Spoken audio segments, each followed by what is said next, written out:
स्वागत है आप सभी का लोक बंधु के YouTube चैनल पर। तो अपने राजस्थान इकोनॉमिक सर्वे पढ़ रहे थे और राजस्थान इकोनॉमिक सर्वे के अब तक अपने टोटल 7 चैप्टर्स पढ़ चुके हैं। ठीक है, अब आगामी जो चैप्टर्स हैं वो छोटे छोटे चैप्टर्स हैं लेकिन इंपॉर्टेंट चैप्टर्स हैं।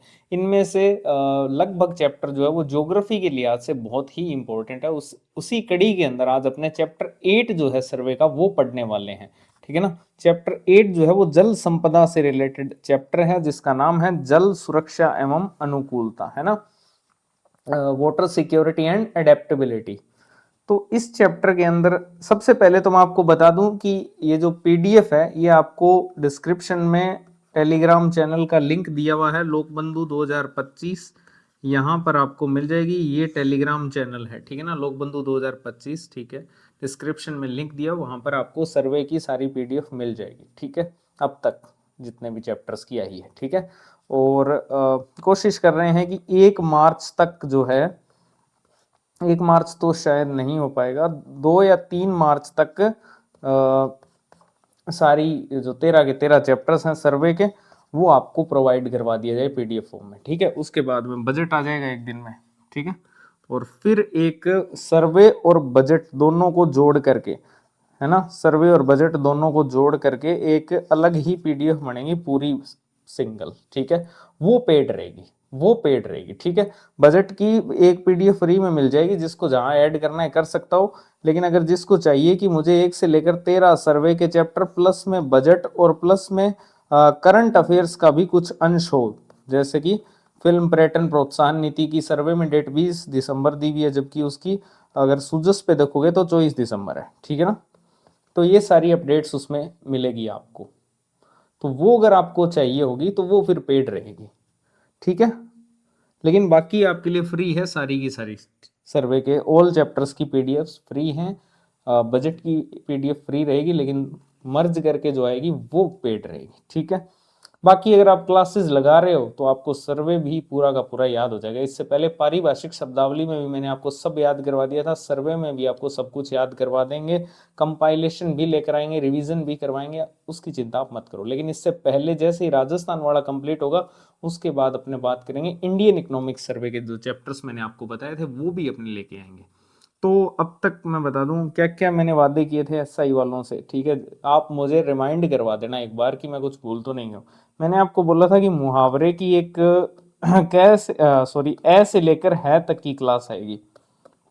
ठीक है, मार्च के अंदर आ जाएगी। मैंने कहा था लोकोक्तियों की जो महत्वपूर्ण लोकोक्तियां होंगी भोलानाथ तिवारी जी की बुक में से, उसकी क्लास आएगी, मार्च के अंदर आ जाएगी। ठीक है, इसके अलावा मैंने शायद आपको और क्या बोला था, हाँ, इंडियन इको सर्वे की बोला था, आ जाएगी। इसके अलावा भी मुझे कुछ याद करवा देना, एक स्ट्रेटेजी वीडियो आ जाएगी 30 दिन की। और कुछ बोला हो तो मैंने आप याद करवा देना कि एसआई वालों से ये वादा किया था, तो ये पूरा करके जाना आप 5 अप्रैल से पहले, तो कर देंगे। ठीक है, तो अब आते हैं बैक टू द चैप्टर। ठीक है, चैप्टर 8 जल सुरक्षा और अनुकूलता। क्या क्या इस चैप्टर के अंदर अपने पढ़ने वाले हैं, तो इसके अंदर सबसे पहले आप सब जानते हो विकसित राजस्थान जो संकल्प है, ठीक है, उसके जो 13 क्षेत्र है वही सर्वे के 13 चैप्टर्स हैं। तो उसके अंदर जो विजन स्टेटमेंट है विकसित राजस्थान 2047 का जो संकल्प है, उसके अंदर जल सुरक्षा और अनुकूलता के लिए किन क्षेत्रों पर काम किया जाएगा उसको लेकर बात करेंगे। फिर राजस्थान में जल संसाधनों की क्या स्थिति है ये देखेंगे। फिर प्रमुख सिंचाई परियोजनाएं जो है उनको देखेंगे कि वृहद सिंचाई परियोजनाएं कौन कौन सी है, मध्यम कौन कौन सी है, ठीक है ना, इनको डिटेल में देखेंगे। फिर कुछ अंतर राज्यीय परियोजनाएं भी है जो इंटरस्टेट प्रोजेक्ट्स हैं, उनको लेकर बात करने वाले हैं। फिर जल संपदा से संबंधित प्रमुख योजनाएं अपने देखने वाले हैं और अभियान देखेंगे। इसके अलावा बाह्य सहायतार्थ जो परियोजनाएं हैं जो आपने चैप्टर 7 में पढ़ी है, आधारभूत अवसंरचना वाले चैप्टर में पढ़ी है, वही सेम इसमें रिपीट होगी, बस एक अटल भूजल योजना उसमें एक नई होगी बस। एक इसमें कुछ प्रमुख ऐप जो हैं वो अपने पढ़ेंगे, 2 ऐप हैं, ठीक है ना, किसान साथी और वो सब। इसके अलावा लास्ट में अपने बात करेंगे एकीकृत जल अवसंरचना की, जिसके अंदर शहरी जलापूर्ति और ग्रामीण जलापूर्ति जो है उसको लेकर बात करेंगे, जिसमें अमृत 2.0 और जल जीवन मिशन की बात करेंगे। तो ये पूरा का पूरा चैप्टर है, इसको लेकर अपने को पढ़ना है। ठीक है, तो एक एक करके देखते हैं। सबसे पहले अपने बात कर लेते हैं कि जो विकसित राजस्थान संकल्प है 2047, उसके अंदर जल सुरक्षा और अनुकूलता के लिए किन किन क्षेत्रों पर काम किया जाएगा। तो इसके लिए सबसे पहले तो आप देखेंगे कि जल संसाधनों का जो प्रबंधन है वो किस प्रकार से हो, इसके लिए क्या क्या सेक्टर्स हों जिन पे काम किया जाए। तो सबसे पहले तो इसमें आता है जल स्रोतों का प्रबंधन करना, सबसे पहले तो उनका मैनेजमेंट करना। ठीक है, मैनेजमेंट के लिए टेक्नोलॉजी अगर होगी तो काम आसान होगा। तो दूसरा इसके अंदर किस क्षेत्र पर काम किया जाएगा, सूचना और प्रौद्योगिकी के ऊपर। जब सूचना और प्रौद्योगिकी किसी चीज में आ गई तो उसमें गवर्नेंस करना जो है वो आसान हो जाएगा। तो नियामक सुधारों के माध्यम से वाटर गवर्नेंस जो है इस सेक्टर पर काम किया जाएगा। ठीक है ना, नियामक सुधारों के माध्यम से वाटर गवर्नेंस। इसके बाद में इसमें पुनर्भरण जो तकनीकें हैं, क्योंकि सूचना और प्रौद्योगिकी है तो टेक्नोलॉजी को किस प्रकार से लाया जा सकता है, तो पुनर्भरण तकनीकों का प्रदर्शन करके।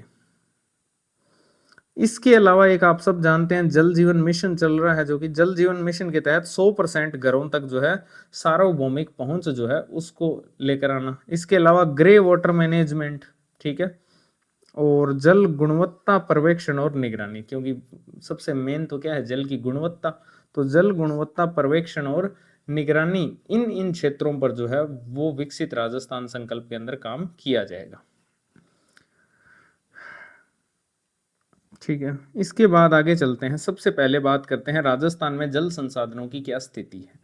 तो राजस्थान में आप सब जानते हैं कि जो भौगोलिक क्षेत्रफल है, अगर अपने हेक्टेयर के अंदर बात करें तो 343 लाख हेक्टेयर है। ठीक है ना, 343 लाख हेक्टेयर जो है राजस्थान के अंदर भौगोलिक क्षेत्रफल है। इस भौगोलिक क्षेत्रफल में से जो 101 लाख हेक्टेयर क्षेत्र है वो बंजर भूमि है। ठीक है ना, वो क्या है, बंजर भूमि है, यानी वहां पर पानी की उपलब्धता ही नहीं है। 343 लाख हेक्टेयर जो क्षेत्रफल है उसमें से 101 लाख हेक्टेयर क्षेत्र जो है वो बंजर भूमि है, यानी यहाँ पर पानी उपलब्ध ही नहीं है। इसके अलावा अगर अपने बात करें तो भारत के कुल भूभाग में अगर अपने बात करें राज्य का हिस्सा कितना है, जो भारत का 32.8 लाख वर्ग किलोमीटर क्षेत्रफल है और राजस्थान का 3.42 लाख वर्ग किलोमीटर क्षेत्रफल जो है ये इसका 10.41% है लगभग। ठीक है ना, लेकिन ये तो 10.41% है क्षेत्रफल वाइज तो, लेकिन अगर जल संसाधनों की बात करेंगे तो राजस्थान के पास देश के जो कुल जो जल संसाधन है उसका लगभग 1.16% ही उपलब्ध है। क्षेत्रफल में तो 10.41% है, लेकिन अगर जल संसाधनों की बात करोगे तो सिर्फ बिंदी हट जाएगी, फिर एक ही रह जाएगा, तो 1.16% ही है। यानी भारत के अंदर जितने भी जल संसाधन है उसमें राजस्थान का हिस्सा कितना है, 1.16% ही है मात्र। ठीक है, इसलिए राजस्थान पे सबसे ज्यादा जोक बनाते हैं कि पानी की कमी है, ये है वो है। ठीक है ना, तो ये आंकड़ा भी दर्शा रहा है कि देश के कुल जल संसाधनों का लगभग 1.16% ही है, जबकि क्षेत्रफल वाइज अगर आप देखोगे तो हम 10.41% है ना, सबसे बड़ा राज्य है। तो ये थी राजस्थान में जल संसाधनों की स्थिति, जो कि बिल्कुल भी सही नहीं है।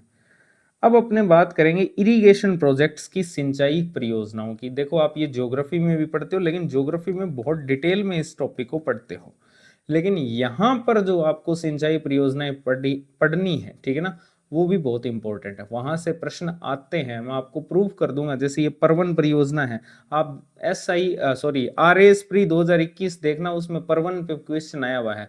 तो परवन पे इसलिए आया था क्योंकि सर्वे में दी हुई है, बस, और कोई रीजन नहीं है।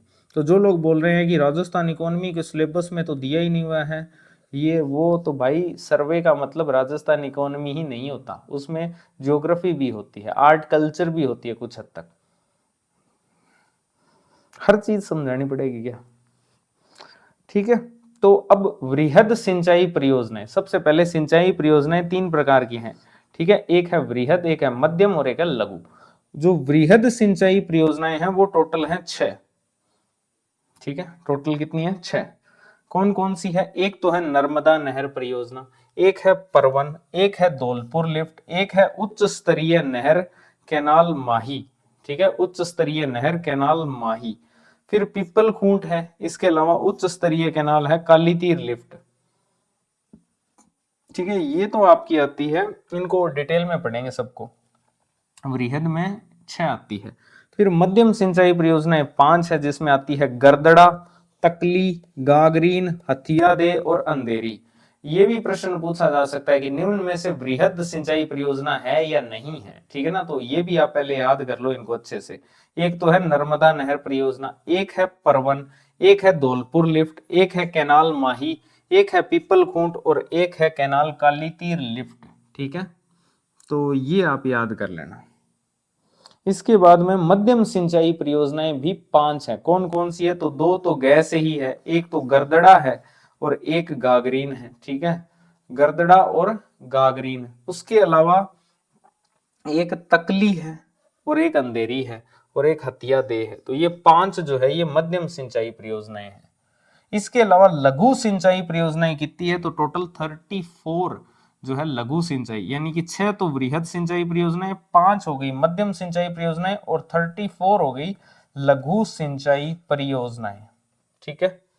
और अगर अपने बात करें कि इन परियोजनाओं से 40.90 लाख हेक्टेयर का कुल सिंचाई क्षेत्र जो है वो सृजित और विस्तारित किया गया है। तो जितनी भी ये मैंने आपको परियोजनाएं बताई है वृहद, मध्यम और लघु, इनसे कितना सिंचाई क्षेत्र जो है वो सृजित किया गया है और विस्तारित किया गया है? 40.19 लाख हेक्टेयर, ठीक है ना। कितना? 40.19 लाख हेक्टेयर जो है सिंचाई क्षेत्र सृजित किया गया है। अब एक एक करके इनको अपने डिटेल में देखने वाले हैं। सबसे पहले अपने बात करेंगे जो वृहद सिंचाई परियोजनाएं हैं उनकी। तो उसमें सबसे पहली आती है नर्मदा नहर परियोजना। तो नर्मदा नहर परियोजना के बारे में आप जानते हो कि ये भारत की पहली ऐसी सिंचाई परियोजना है जिसके अंदर स्प्रिंकलर जो सिंचाई प्रणाली है उसको अनिवार्य किया गया है, ठीक है ना।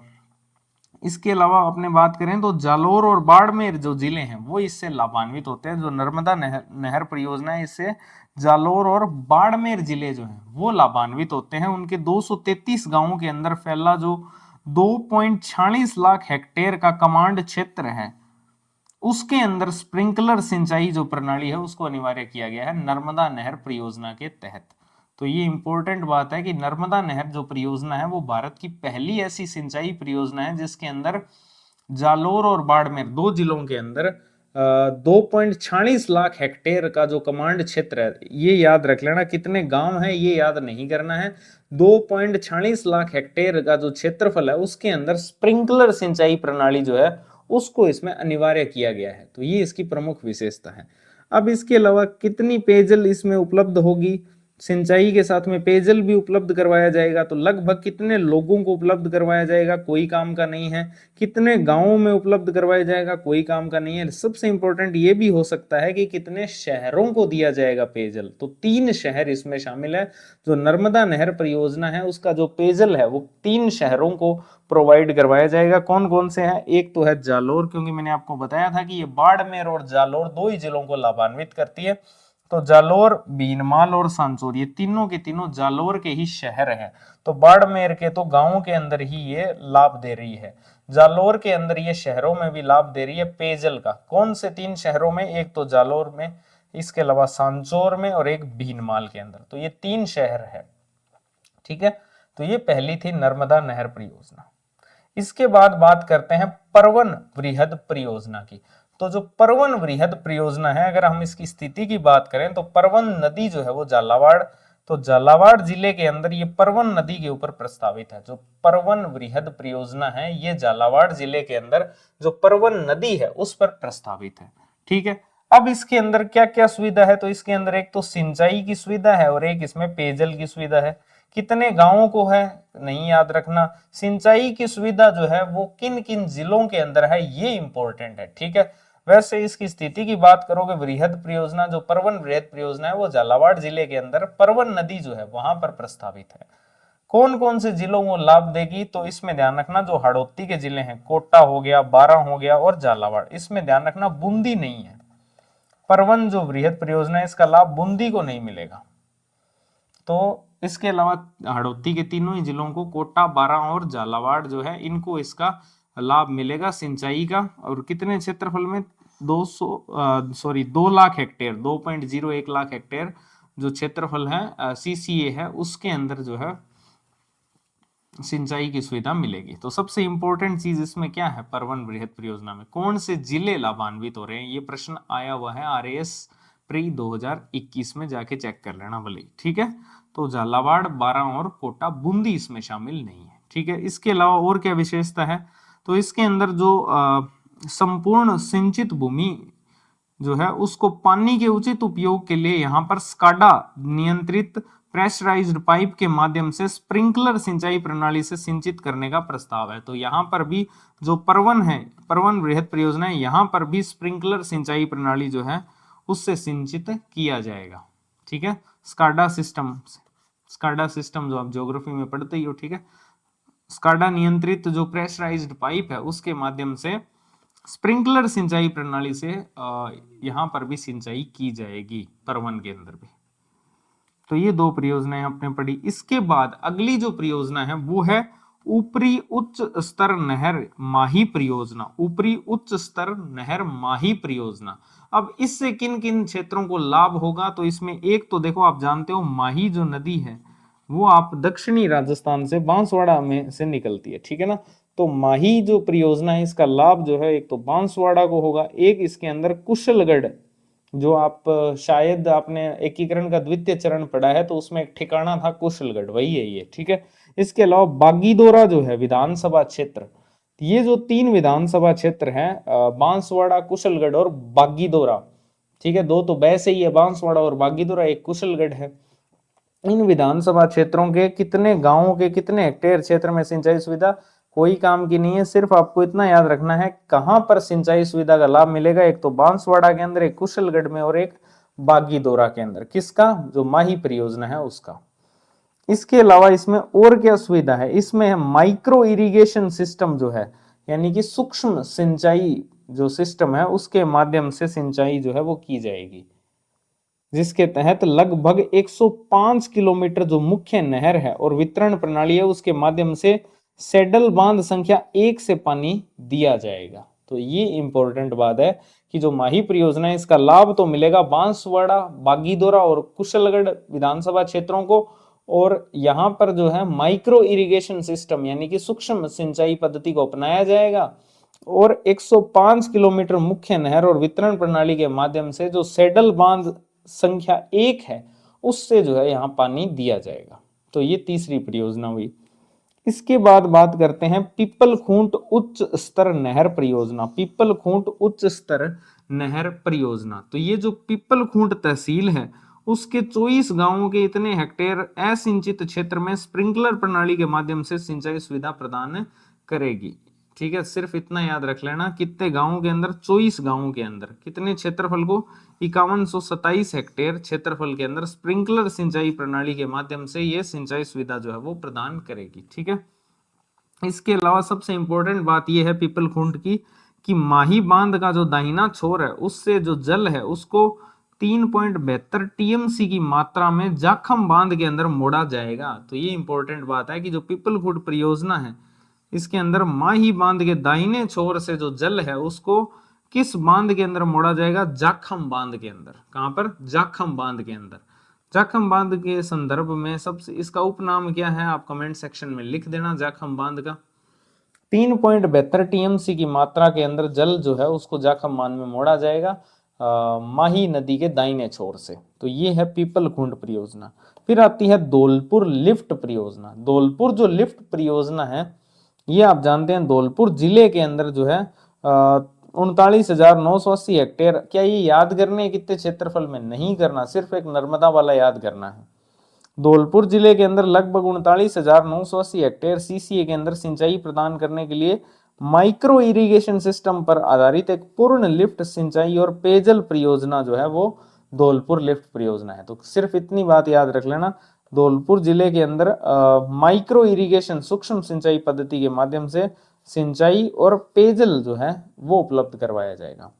इसके तहत संपूर्ण कमांड क्षेत्र के अंदर अनिवार्य सूक्ष्म सिंचाई और 30 मेगावाट सौर पावर जनरेशन प्लांट की स्थापना की जाएगी। इंपॉर्टेंट बात है, जो धौलपुर लिफ्ट परियोजना है इसके तहत एक तो अनिवार्य सूक्ष्म सिंचाई होगी प्लस 30 मेगावाट सौर पावर जनरेशन प्लांट की भी स्थापना होगी। ठीक है, सौर पावर जनरेशन प्लांट की क्षमता कितनी है? 30 मेगावाट। और फिर लास्ट वृहद सिंचाई परियोजना आती है काली तीर लिफ्ट परियोजना। तो इससे कौन सा जिला लाभान्वित होता है? तो इससे धौलपुर जिला जो है वो लाभान्वित होता है, और उसके 3 शहर बाड़ी, बसेड़ी और सरमथुरा। अब आप मुझे बताओगे बाड़ी और बसेड़ी क्षेत्र के अंदर कौन सा नाट्य प्रसिद्ध है? ठीक है, कमेंट सेक्शन में। तो लाभान्वित जो है वो धौलपुर जो जिला है, काली तीर लिफ्ट परियोजना के तहत धौलपुर जिला जो है वो लाभान्वित होता है। उसके जो 3 शहर हैं बेसिकली बाड़ी, बसेड़ी और सरमथुरा, और इन्हीं 3 शहरों के 483 जो गांव हैं बेसिकली, ये 3 तहसीलें हैं और इनके 483 गांव जो हैं वो लाभान्वित होते हैं।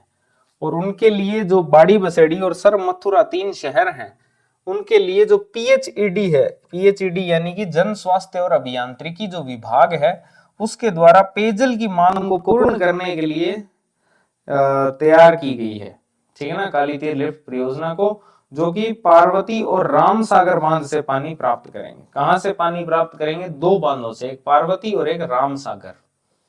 तो ये है काली तीर लिफ्ट परियोजना। और क्या विशेषता है कि प्रत्येक मानसून अवधि के दौरान हर साल चंबल नदी जो है वो काली तीर गांव सरमथुरा तहसील के पास से 98.60 मिलियन घन मीटर पानी जो है वो लिया जाएगा। तो ये ध्यान रखना, प्रत्येक मानसून अवधि के दौरान हर साल किस नदी से? तो चंबल नदी से जो है वो पानी लिया जाएगा। इसके अलावा काली तीर लिफ्ट परियोजना लाभ धौलपुर के अंदर मुख्यतः 3 शहरों के अंदर बाड़ी, बसेड़ी और सरमथुरा। ठीक है,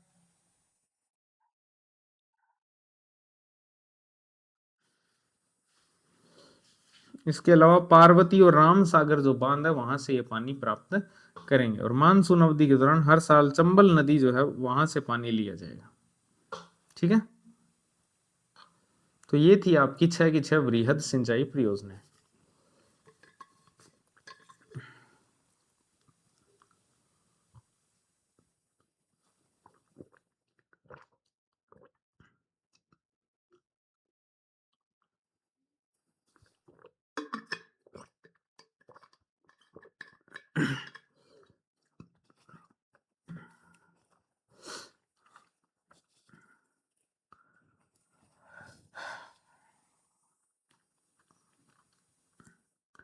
इसके बाद अपने बात करते हैं मध्यम सिंचाई परियोजनाओं की। तो ये कितनी है? टोटल 5 मध्यम सिंचाई परियोजनाएं कितनी है? 5।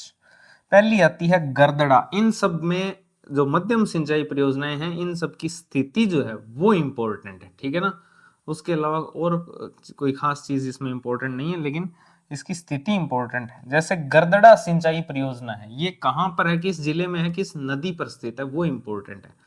तो जो गरदड़ा है वो आपके है बूंदी के अंदर। ठीक है, क्योंकि जब आप बूंदी भुजिया खाते हो तब आपके पेट में गड़बड़ होने लगती है। ठीक है ना, जब बूंदी भुजिया खाते हैं तब गैस बनती है। ठीक है ना, तो पेट में क्या होती है? गड़बड़ होती है। तो वहीं से गड़बड़ से ही गरदड़ा। तो गरदड़ा कहां पर है? बूंदी के अंदर है। गरदड़ा सिंचाई परियोजना बूंदी जिले के अंदर है। ठीक है ना, कौन से गांव में है? तो आप याद करना चाहो तो कर सकते हो, होलासपुरा गांव है। ठीक है ना, होलासपुरा गांव के अंदर किस नदी पर निर्माणाधीन है? तो एक तो आती है मंगली डूंगरी नदी और एक है गणेश नाला।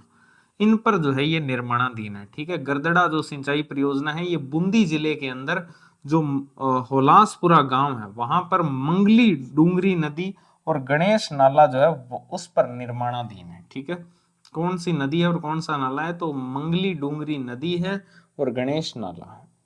ठीक है, क्या सुविधा इसमें मिलेगी? तो वही सेम है यार, सिंचाई की सुविधा होगी। अब कितने गांवों के अंदर, कितने क्षेत्रफल में, ये सब आप छोड़ सकते हो। कितने लोगों को इससे लाभ मिलेगा ये याद नहीं करने हैं। ठीक है, बांध की क्या विशेषता है इसमें?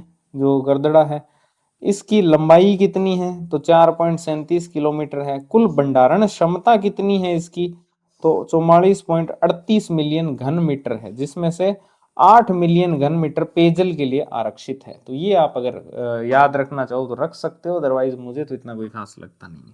ठीक है, बांध की लंबाई कितनी है? 4.37 किलोमीटर। कुल भंडारण क्षमता इसकी कितनी है? 44.38 मिलियन घन मीटर, जिसमें से 8 मिलियन घन मीटर पेयजल के लिए आरक्षित रहेगा। तो ये हो गई गरदड़ा, जो कहाँ पर है, बूंदी के अंदर मंगली जो क्या है, मंगली डूंगरी है क्या, हाँ, मंगली डूंगरी नदी और गणेश नाले के ऊपर निर्माणाधीन है। हुलासपुरा गांव, काम की चीज वही है। दूसरा आता है तकली सिंचाई परियोजना। तो तकली जो सिंचाई परियोजना है वो कहां पर है, वो आपके कोटा में है। कैसे याद रखोगे, जब आप कोट पहन के कहीं जाते हो तो लोग आपको तकते रहते हैं, ताकते रहते हैं, ठीक है ना, लोग क्या है, आपको ताकते हैं, कोट पहन के जाते हो तो तकली जो सिंचाई परियोजना है वो कोटा के अंदर है। कौन सी तहसीलों के गांव के अंदर, तो रामगंज मंडी और चेचट तहसील जो है उनके दाकिया गांव में स्थित एक तकली नदी है, वहां पर ये निर्माणाधीन है। दो तहसीलें हैं कोटा जिले की, एक रामगंज मंडी है और एक चेचट है, और वहां पर दाकिया गांव है जिसमें तकली नदी है, उस पर ये निर्माणाधीन है, ठीक है ना। तो तकली सिंचाई परियोजना इंपॉर्टेंट है, कोटा के अंदर है, रामगंज मंडी और चेचट तहसीलों के अंदर, और धाकिया गांव में स्थित जो तकली नदी है उस पर यह निर्माणाधीन है। अब बांध की क्या विशेषताएं हैं, याद करना चाहो तो कर लेना, अदरवाइज कुछ भी खास इसमें नहीं है। कितनी सिंचाई, कितने गांवों को सिंचाई सुविधा मिलेगी, रहने दो, सिर्फ इतना याद रख लेना, तकली सिंचाई परियोजना किस जिले में है और किस नदी पर है। कोटा जिले के अंदर है, रामगंज मंडी और चेचट तहसील और धाकिया गांव के अंदर तकली नदी के ऊपर ये निर्माणाधीन है, ठीक है। गागरीन सिंचाई परियोजना, ठीक है, गागरीन जो है ये आप सब जानते ही हो, झालावाड़ के अंदर है गागरीन, ठीक है। गागरीन जो है वो झालावाड़ के अंदर है, झालावाड़ जिले की जो पिड़ावा या पच पहाड़ तहसील है उसके अंदर एक गांव है काली पीपल या देवगढ़। काली पीपल या देवगढ़ जो गांव है उसके निकट जो आहू नदी है वहां पर ये निर्माणाधीन है। आहू नदी पर निर्माणाधीन है, ध्यान रखना, झालावाड़ की जो गागरीन जो परियोजना है वो आपके झालावाड़ जिले के अंदर आहू नदी जो है वहां पर निर्माणाधीन है।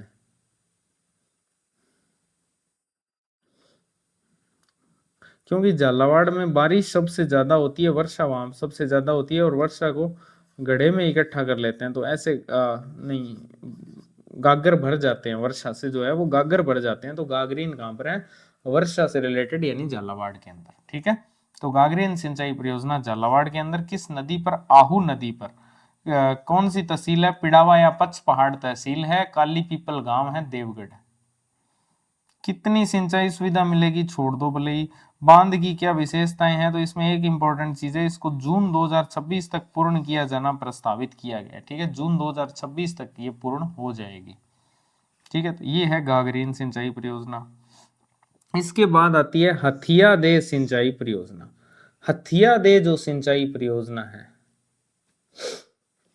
वो आपकी आती है बारां के अंदर। हथिया दे सिंचाई परियोजना बारां जिले की एक किशनगंज तहसील है, उसके अंदर करवारी खुर्द गांव है, उसमें स्थित एक स्थानीय नदी है, उसके ऊपर निर्माणाधीन है। इस नदी का नाम नहीं दिया गया है, ठीक है ना, कोई स्थानीय नदी है, वहां पर यह हथिया दे सिंचाई परियोजना निर्माणाधीन है, बारां जिले की किशनगंज तहसील के करवारी खुर्द गांव के अंदर, ठीक। क्या सिंचाई सुविधा है, क्या बांध की पूर्ण भराव क्षमता है, ये कोई काम की नहीं है। बस इतना ध्यान रख लेना कि 286 हेक्टेयर जो वन भूमि प्रत्यावर्तन है उसकी प्रथम चरण की सैद्धांतिक स्वीकृति जो है वो 23 मई 2025 को इसमें दी गई। हथियादे सिंचाई परियोजना के तहत 286 हेक्टेयर वन भूमि प्रत्यावर्तन की जो प्रथम चरण की सैद्धांतिक स्वीकृति है वो कब प्रदान की गई, तो वो 23 मई 2025 को जो है वो प्रदान की गई, ठीक है। अच्छा, चैनल पर अगर आप नए हो तो चैनल को सब्सक्राइब जरूर कर लेना यार, ठीक है, अभी याद आया मेरे को एकदम से, ठीक है। तो ये थी हथिया दे सिंचाई परियोजना, ठीक है, जो बारां जिले के अंदर किशनगंज तहसील और करवारी खुर्द गांव के अंदर एक स्थानीय नदी पर निर्माणाधीन है। अब मैं आपको बताऊंगा कि आपके लिए क्या काम है इसमें। अंधेरी सिंचाई परियोजना, और लास्ट आती है मध्यम के अंदर अंधेरी, जो बारां के अंदर ही है, लेकिन ये छबड़ा तहसील के मुंडकिया गांव के अंदर अंधेरी नदी पर ही प्रस्तावित है, ठीक है। इसके अंदर बांध की क्या क्या विशेषताएं हैं, लंबाई 3 किलोमीटर है, मिट्टी का बांध है, ध्यान रखना, ये अधिकतम ऊंचाई इसकी 23.30 मीटर है, कुल भंडारण क्षमता 45 मिलियन घन मीटर है। कितने इसमें वर्टिकल गेट हैं, 14 वर्टिकल गेट हैं, 152 मीटर लंबे शूट गेटेड स्पिलवे भी है। बांध का कुल कमांड क्षेत्र जो है इतने हेक्टेयर में से सिंचित क्षेत्र इतने हेक्टेयर पर इतनी लंबाई की मुख्य नहर का निर्माण करके फव्वारा पद्धति द्वारा सिंचाई किया जाना प्रस्तावित है। तो बस ये याद रख लेना कि इसमें फव्वारा पद्धति जो है उसके द्वारा सिंचाई होगी। अब मैं आपको बताता हूँ इंपॉर्टेंट चीज क्या थी। इधर लिखना, आप टेबल बनाना खुद ही, कुछ तो काम करो आप। मध्यम सिंचाई परियोजना, ठीक है। इधर लिखना कौन से जिले के अंदर, ठीक है। फिर इधर लिखना उसकी कौन सी तहसील है, ठीक है। फिर इधर लिखना कौन सा गांव, ठीक है। और फिर लिखना कौन सी नदी पर है वो।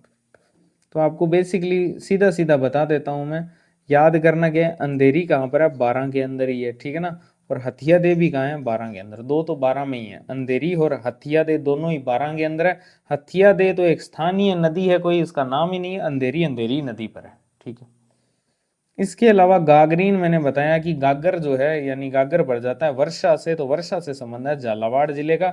और आहू नदी पर आहू आहू होने लगता है जब बारिश होती है, तो आहू नदी पर गागरीन सिंचाई परियोजना है।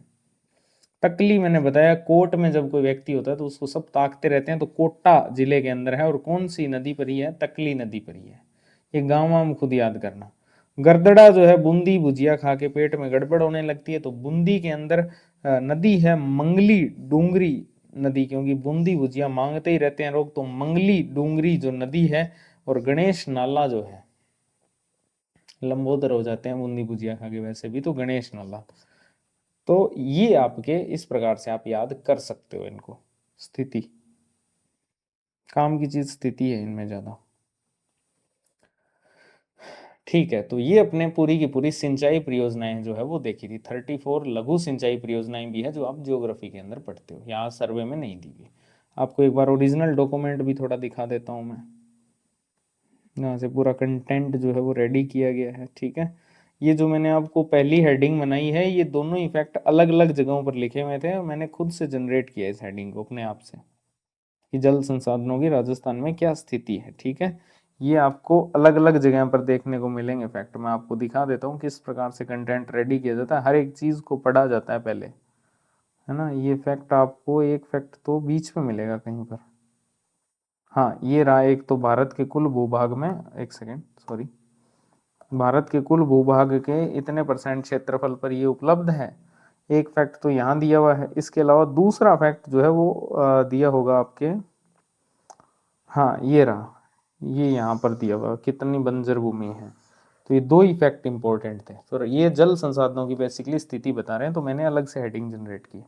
फिर इसमें सिंचाई दे रखा है, सिंचाई परियोजनाएं दे रखी है ना, नर्मदा, परवन, माही, ये सब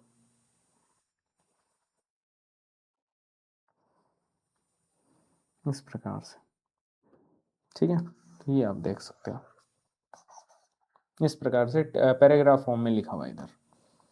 चलो अब आते हैं अब नेक्स्ट हेडिंग की तरफ। अब अपने बात करेंगे प्रमुख अंतरराज्यीय परियोजनाओं की। इनमें से कुछ आप ज्योग्राफी के अंदर पढ़ते हो, ठीक है।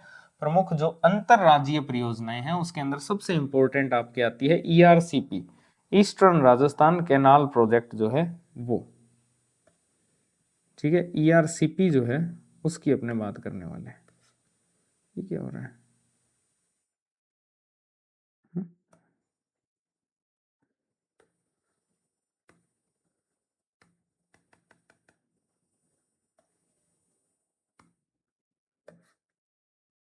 लिखा क्यों नहीं जा रहा इस पे,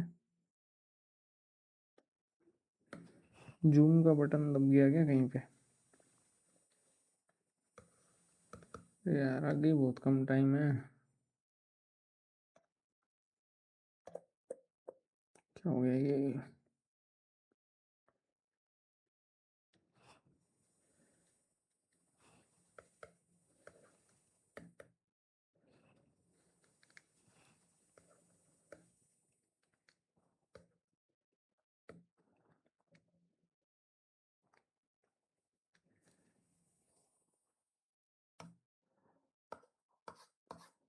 इस पे लिखा जा रहा है,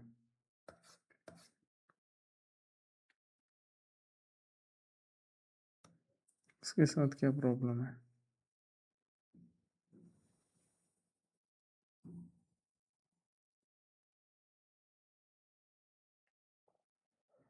इसको वापस खोल लेंगे ना।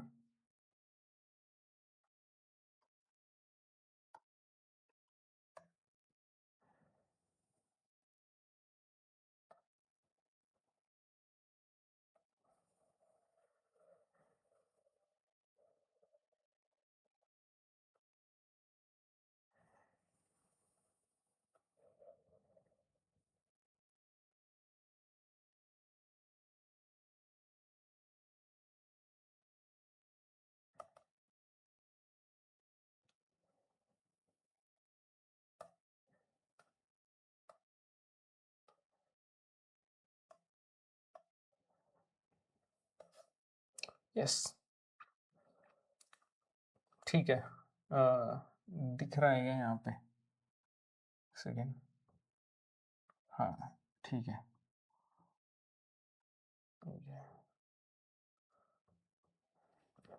ठीक है, तो अब अपने सबसे पहले बात करने वाले हैं ईआरसीपी की। एकीकृत जो ईआरसीपी है, अभी इसका संशोधित नाम है, ठीक है ना, पार्वती काली सिंध चंबल लिंक परियोजना। संशोधित पार्वती काली सिंध चंबल लिंक परियोजना, जिसको कि अब एकीकृत ईआरसीपी के नाम से जानते हैं। सबसे पहले तो देख लेते हैं कि ये प्रोजेक्ट है क्या एक्चुअली में। तो ये प्रोजेक्ट है मानसून के दौरान चंबल नदी जो है, क्योंकि आप सब जानते हो चंबल एक सदावाहिनी नदी है, 12 महीने जो है वो चंबल नदी जो है वो बहती है। तो मानसून के दौरान जो चंबल नदी की सहायक नदी बेसिन है, जिसमें आते हैं कुन्नू, कूल, पार्वती, काली सिंध और मेज, ठीक है, इनमें उपलब्ध जो भी अधिशेष जल है, जो भी एक्स्ट्रा जल है, उसको कहां पर, बनास, मोरेल, बाणगंगा, पार्वती, काली सील और गंभीर इत्यादि जो नदी बेसिन है वहां पर अपवर्तन जो है वो किया जाए। ठीक है, इंपॉर्टेंट है, ध्यान रखना। क्या प्रोजेक्ट है, तो मानसून के दौरान चंबल नदी के जो सहायक नदी बेसिन है, जैसे कि कुन्नू हो गया, कूल है, पार्वती है, काली सिंध है और मेज है, इनके अंदर जो भी उपलब्ध अधिशेष जल है उसको किन नदी बेसिनों के अंदर अपवर्तित किया जाए। तो उसमें एक आता है बनास, उसमें एक आता है मोरेल, एक बाणगंगा है, एक पार्वती है, एक काली सील है और एक गंभीर है। यहां पर जो है इन नदी बेसिनों के अंदर अपवर्तन किया जाए चंबल नदी के सहायक नदी बेसिनों के अधिशेष जल का। कौन कौन से का, कुन्नू, कुल, पार्वती, काली सिंध और मेज। ठीक है, इसके अलावा जो डीपीआर जो था, जो बनाया गया, डीपीआर बनाए जाने के लिए जो एमओयू था, एकीकृत ईआरसीपी का जो एमओयू था, उस पर हस्ताक्षर जो है वो कब और किन के बीच में हुए, तो एक तो भारत सरकार, एक राजस्थान सरकार और एक मध्य प्रदेश सरकार जो है, इनके बीच में ये एमओयू जो है वो साइन हुआ है। ध्यान रखना, भारत सरकार के साथ साथ राज्य सरकारों में कौन कौन है, राजस्थान सरकार और मध्य प्रदेश सरकार। कब हुआ है एमओयू साइन, 28 जनवरी 2024 को। कब, 28 जनवरी 2024 को। किसके लिए, एकीकृत ईआरसीपी के लिए। ठीक है, संशोधित पार्वती काली सिंध चंबल लिंक परियोजना भी इसका नाम है। और इसके लिए एमओयू पर हस्ताक्षर किन किन के बीच में, भारत सरकार, राजस्थान सरकार और मध्य प्रदेश सरकार के बीच में 28 जनवरी 2024 को। प्रावधान क्या है, तो प्रावधान बहुत सिंपल है। 17 जो जिले हैं, उन 17 जिलों के अंदर पेयजल और औद्योगिक जल जो है वो उपलब्ध करवाया जाएगा। जो वहां के उद्योग हैं उनको जल की उपलब्धता करवाई जाएगी। इसके अलावा लोगों को, आम नागरिकों को जो है वो पेयजल की सुविधा जो है वो प्रोवाइड करवाई जाएगी। कितने जिलों के अंदर, 17 जिलों के अंदर। ठीक है ना, पहले 13 थे, लेकिन ये एकीकृत ईआरसीपी है, इसमें 17 जिलों के अंदर पेयजल और औद्योगिक जल उपलब्ध करवाया जाएगा। इसके अलावा 2.51 लाख हेक्टेयर नवीन सिंचाई क्षेत्र जो है उसका सृजन भी किया जाएगा। लगभग आप मान के चलो कि 2.51 लाख जो हेक्टेयर नवीन सिंचाई क्षेत्र है उसका सृजन किया जाएगा। इसके अलावा 1.52 लाख हेक्टेयर सिंचाई क्षेत्र का पुनर्स्थापन भी किया जाएगा। नया कितना, 2.51 लाख, और पुनर्स्थापन वाला क्षेत्रफल कितना है, 1.52 लाख हेक्टेयर। ठीक है, अगर अपने इसकी प्रगति की बात करें, तो प्रगति के अंदर अगर अपने बात करें तो जो डीपीआर है उसके अंदर राजस्थान की जो हिस्सा राशि है वो याद नहीं करनी है आपको, कितनी है वो याद नहीं करनी है, बस आपको इतना याद रखना है, जो राजस्थान की हिस्सा राशि है वो केंद्रीय जल आयोग नई दिल्ली को प्रस्तुत की जा चुकी है। कब, 29 जुलाई 2025 को। 29 जुलाई 2025 को इस जो एकीकृत ईआरसीपी परियोजना है, इसके तहत राजस्थान को जो जितनी हिस्सा राशि मिलनी थी वो 29 जुलाई 2025 को केंद्रीय जल आयोग नई दिल्ली को जो है वो प्रस्तुत की जा चुकी है। ठीक है, इसके अलावा एकीकृत जो ईआरसीपी है उसके दो प्रमुख घटक है, एक है नवनेरा बैराज और एक है इसरदा बांध। ठीक है, एक नवनेरा बैराज है और एक इसरदा बांध है, ये दो प्रमुख घटक है इस परियोजना के, उनका निर्माण कार्य जो है वो पूर्ण हो चुका है। तो ये इसकी प्रगति है। प्रगति से रिलेटेड दो बातें याद रखनी है, एक राजस्थान की जो भी हिस्सा राशि थी इस प्रोजेक्ट के तहत वो 29 जुलाई 2025 को जो केंद्रीय जल आयोग नई दिल्ली है उसको प्रस्तुत की जा चुकी है। इसके अलावा इसके दो प्रमुख घटक हैं, नवनेरा बैराज और इसरदा बांध, इन दोनों का ही निर्माण कार्य पूर्ण हो चुका है। ठीक है, इसके अलावा और क्या क्या निर्माण कार्य इस प्रोजेक्ट के तहत कराए जाएंगे, तो मेन तो इसमें यही है कि एक मोर सागर कृत्रिम रिजर्वायर जो है या फिर जलाशय जो है उसका निर्माण होगा। कहां पर? अजमेर के अंदर। सिर्फ एक ये याद करना है, ये इंपॉर्टेंट है। मोर सागर जो कृत्रिम रिजर्वायर है या जलाशय है वो कहां पर है? अजमेर के अंदर है। मोर सागर जो कृत्रिम रिजर्वायर है या जलाशय है वो अजमेर के अंदर निर्मित किया जाएगा। इसके अलावा अलग अलग फीडर्स का निर्माण किया जाएगा, जैसे कि बिसलपुर से, है ना, इसरदा से, खुर्द चैनपुरा से, इसर, ये सब आपको नहीं याद करने हैं। ठीक है, सिर्फ आप इतना याद कर लेना कि मोर सागर कृत्रिम रिजर्वायर जो है वो कहां पर निर्मित किया जाएगा? अजमेर के अंदर। ठीक है, अब आते हैं कि ये जो जिले हैं, जो 17 जिले हैं, कहाँ के जिले हैं, राजस्थान के किस पार्ट के? तो ये पूर्वी राजस्थान के जिले हैं, ध्यान रखना। क्या महत्व है एकीकृत ईआरसीपी का? तो पूर्वी राजस्थान के जो 17 जिले हैं वहां पर पेयजल की उपलब्धता जो है वो सुनिश्चित होगी।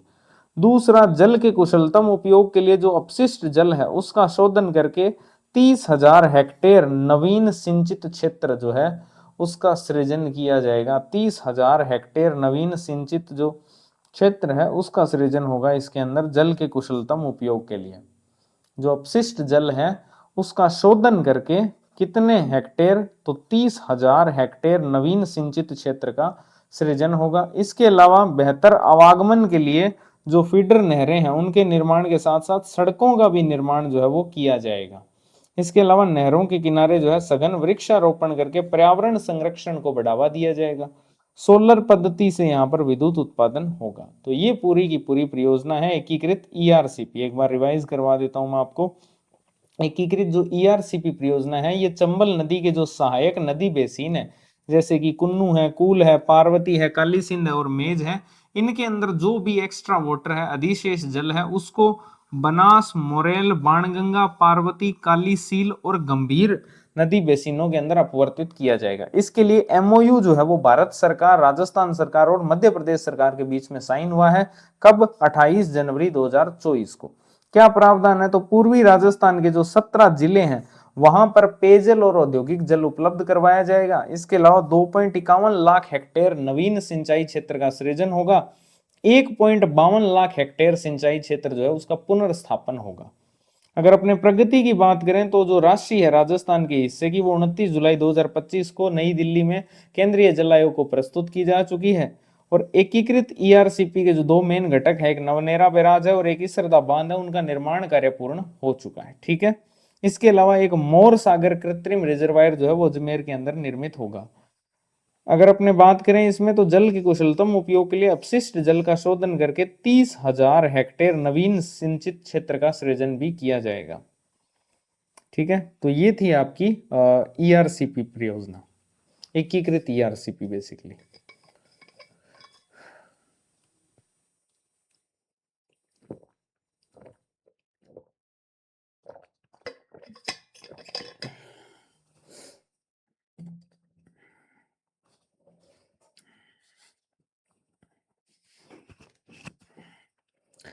इसके बाद में आता है यमुना जल समझौता, जो कि हुआ है 1994 के अंदर। ठीक है, यमुना जल समझौता कब हुआ है? 1994 के अंदर। अब ये समझौता क्या था? तो ये समझौता ये था कि जो अपर यमुना रिवर बोर्ड है उसके द्वारा ताजेवाला जो हेड है, जिसको अपने हथिनी कुंड बैराज भी बोलते हैं, उस पर जो मानसून अवधि है जो कि जुलाई से अक्टूबर तक होती है, ठीक है, उस मानसून अवधि के दौरान 1917 क्यूसेक जल जो है वो राजस्थान को जो है आवंटित किया जाएगा। किसके द्वारा? अपर यमुना रिवर बोर्ड के द्वारा। ये था यमुना जल समझौता 1994। क्या था कि जो अपर यमुना रिवर बोर्ड है उसके द्वारा ताजेवाला जो हेड है या जो हथिनी कुंड बैराज जिसको अपने बोलते हैं, वहां पर 1917 क्यूसेक कह लो या फिर 570 MCM ये यूनिट है, ठीक है ना। क्यूसेक ज्यादा अच्छा रहेगा याद करना। 570 MCM जो जल है वो राजस्थान को आवंटित किया जाएगा, किसके तहत? यमुना जल समझौते के तहत। अब इसके लिए एमओयू जो है वो कब साइन हुआ? 17 फरवरी 2024 को। ध्यान रखना एकीकृत ईआरसीपी वाला तो था 28 जनवरी 2024 को एमओयू। और ये जो यमुना जल समझौता है जो 1994 का है बेसिकली, इसके लिए अभी अभी एक एमओयू जो है वो साइन हुआ है 17 फरवरी 2024 को। 17 फरवरी 2024 को किन दो राज्यों के बीच में? तो यमुना एक राजस्थान और एक हरियाणा, ठीक है। किन दो राज्यों के बीच में? एक राजस्थान और एक हरियाणा। चंबल वाला कहां था? राजस्थान और मध्य प्रदेश, साथ में भारत सरकार भी थी। लेकिन ये जो है यमुना जल समझौते के लिए एमओयू, ये राजस्थान और हरियाणा के बीच में साइन हुआ है, ठीक है। इस एमओयू के तहत जो ताजेवाला हेड है जिसको अपने हथिनी कुंड बैराज बोलते हैं, वहां से पानी जो है उसको सीकर, चूरू, झुंझुनू, बेसिकली शेखावाटी वाला एरिया, और क्योंकि इसकी बॉर्डर लगती है हरियाणा से, और राजस्थान राज्य के अन्य जो क्षेत्र है वहां पर भूमिगत प्रणाली के माध्यम से, अंडरग्राउंड सिस्टम के माध्यम से लाने के लिए ये सहमति एमओयू के तहत बनाई गई है, ठीक है। तो ये यमुना जल समझौता है जिसके तहत अपर 1994 में हुआ था। अपर यमुना रिवर बोर्ड जो है वो ताजेवाला हेड या हथनीकुंड बैराज के ऊपर मानसून अवधि के दौरान 1917 क्यूसेक जो जल है वो राजस्थान को आवंटित करेगा।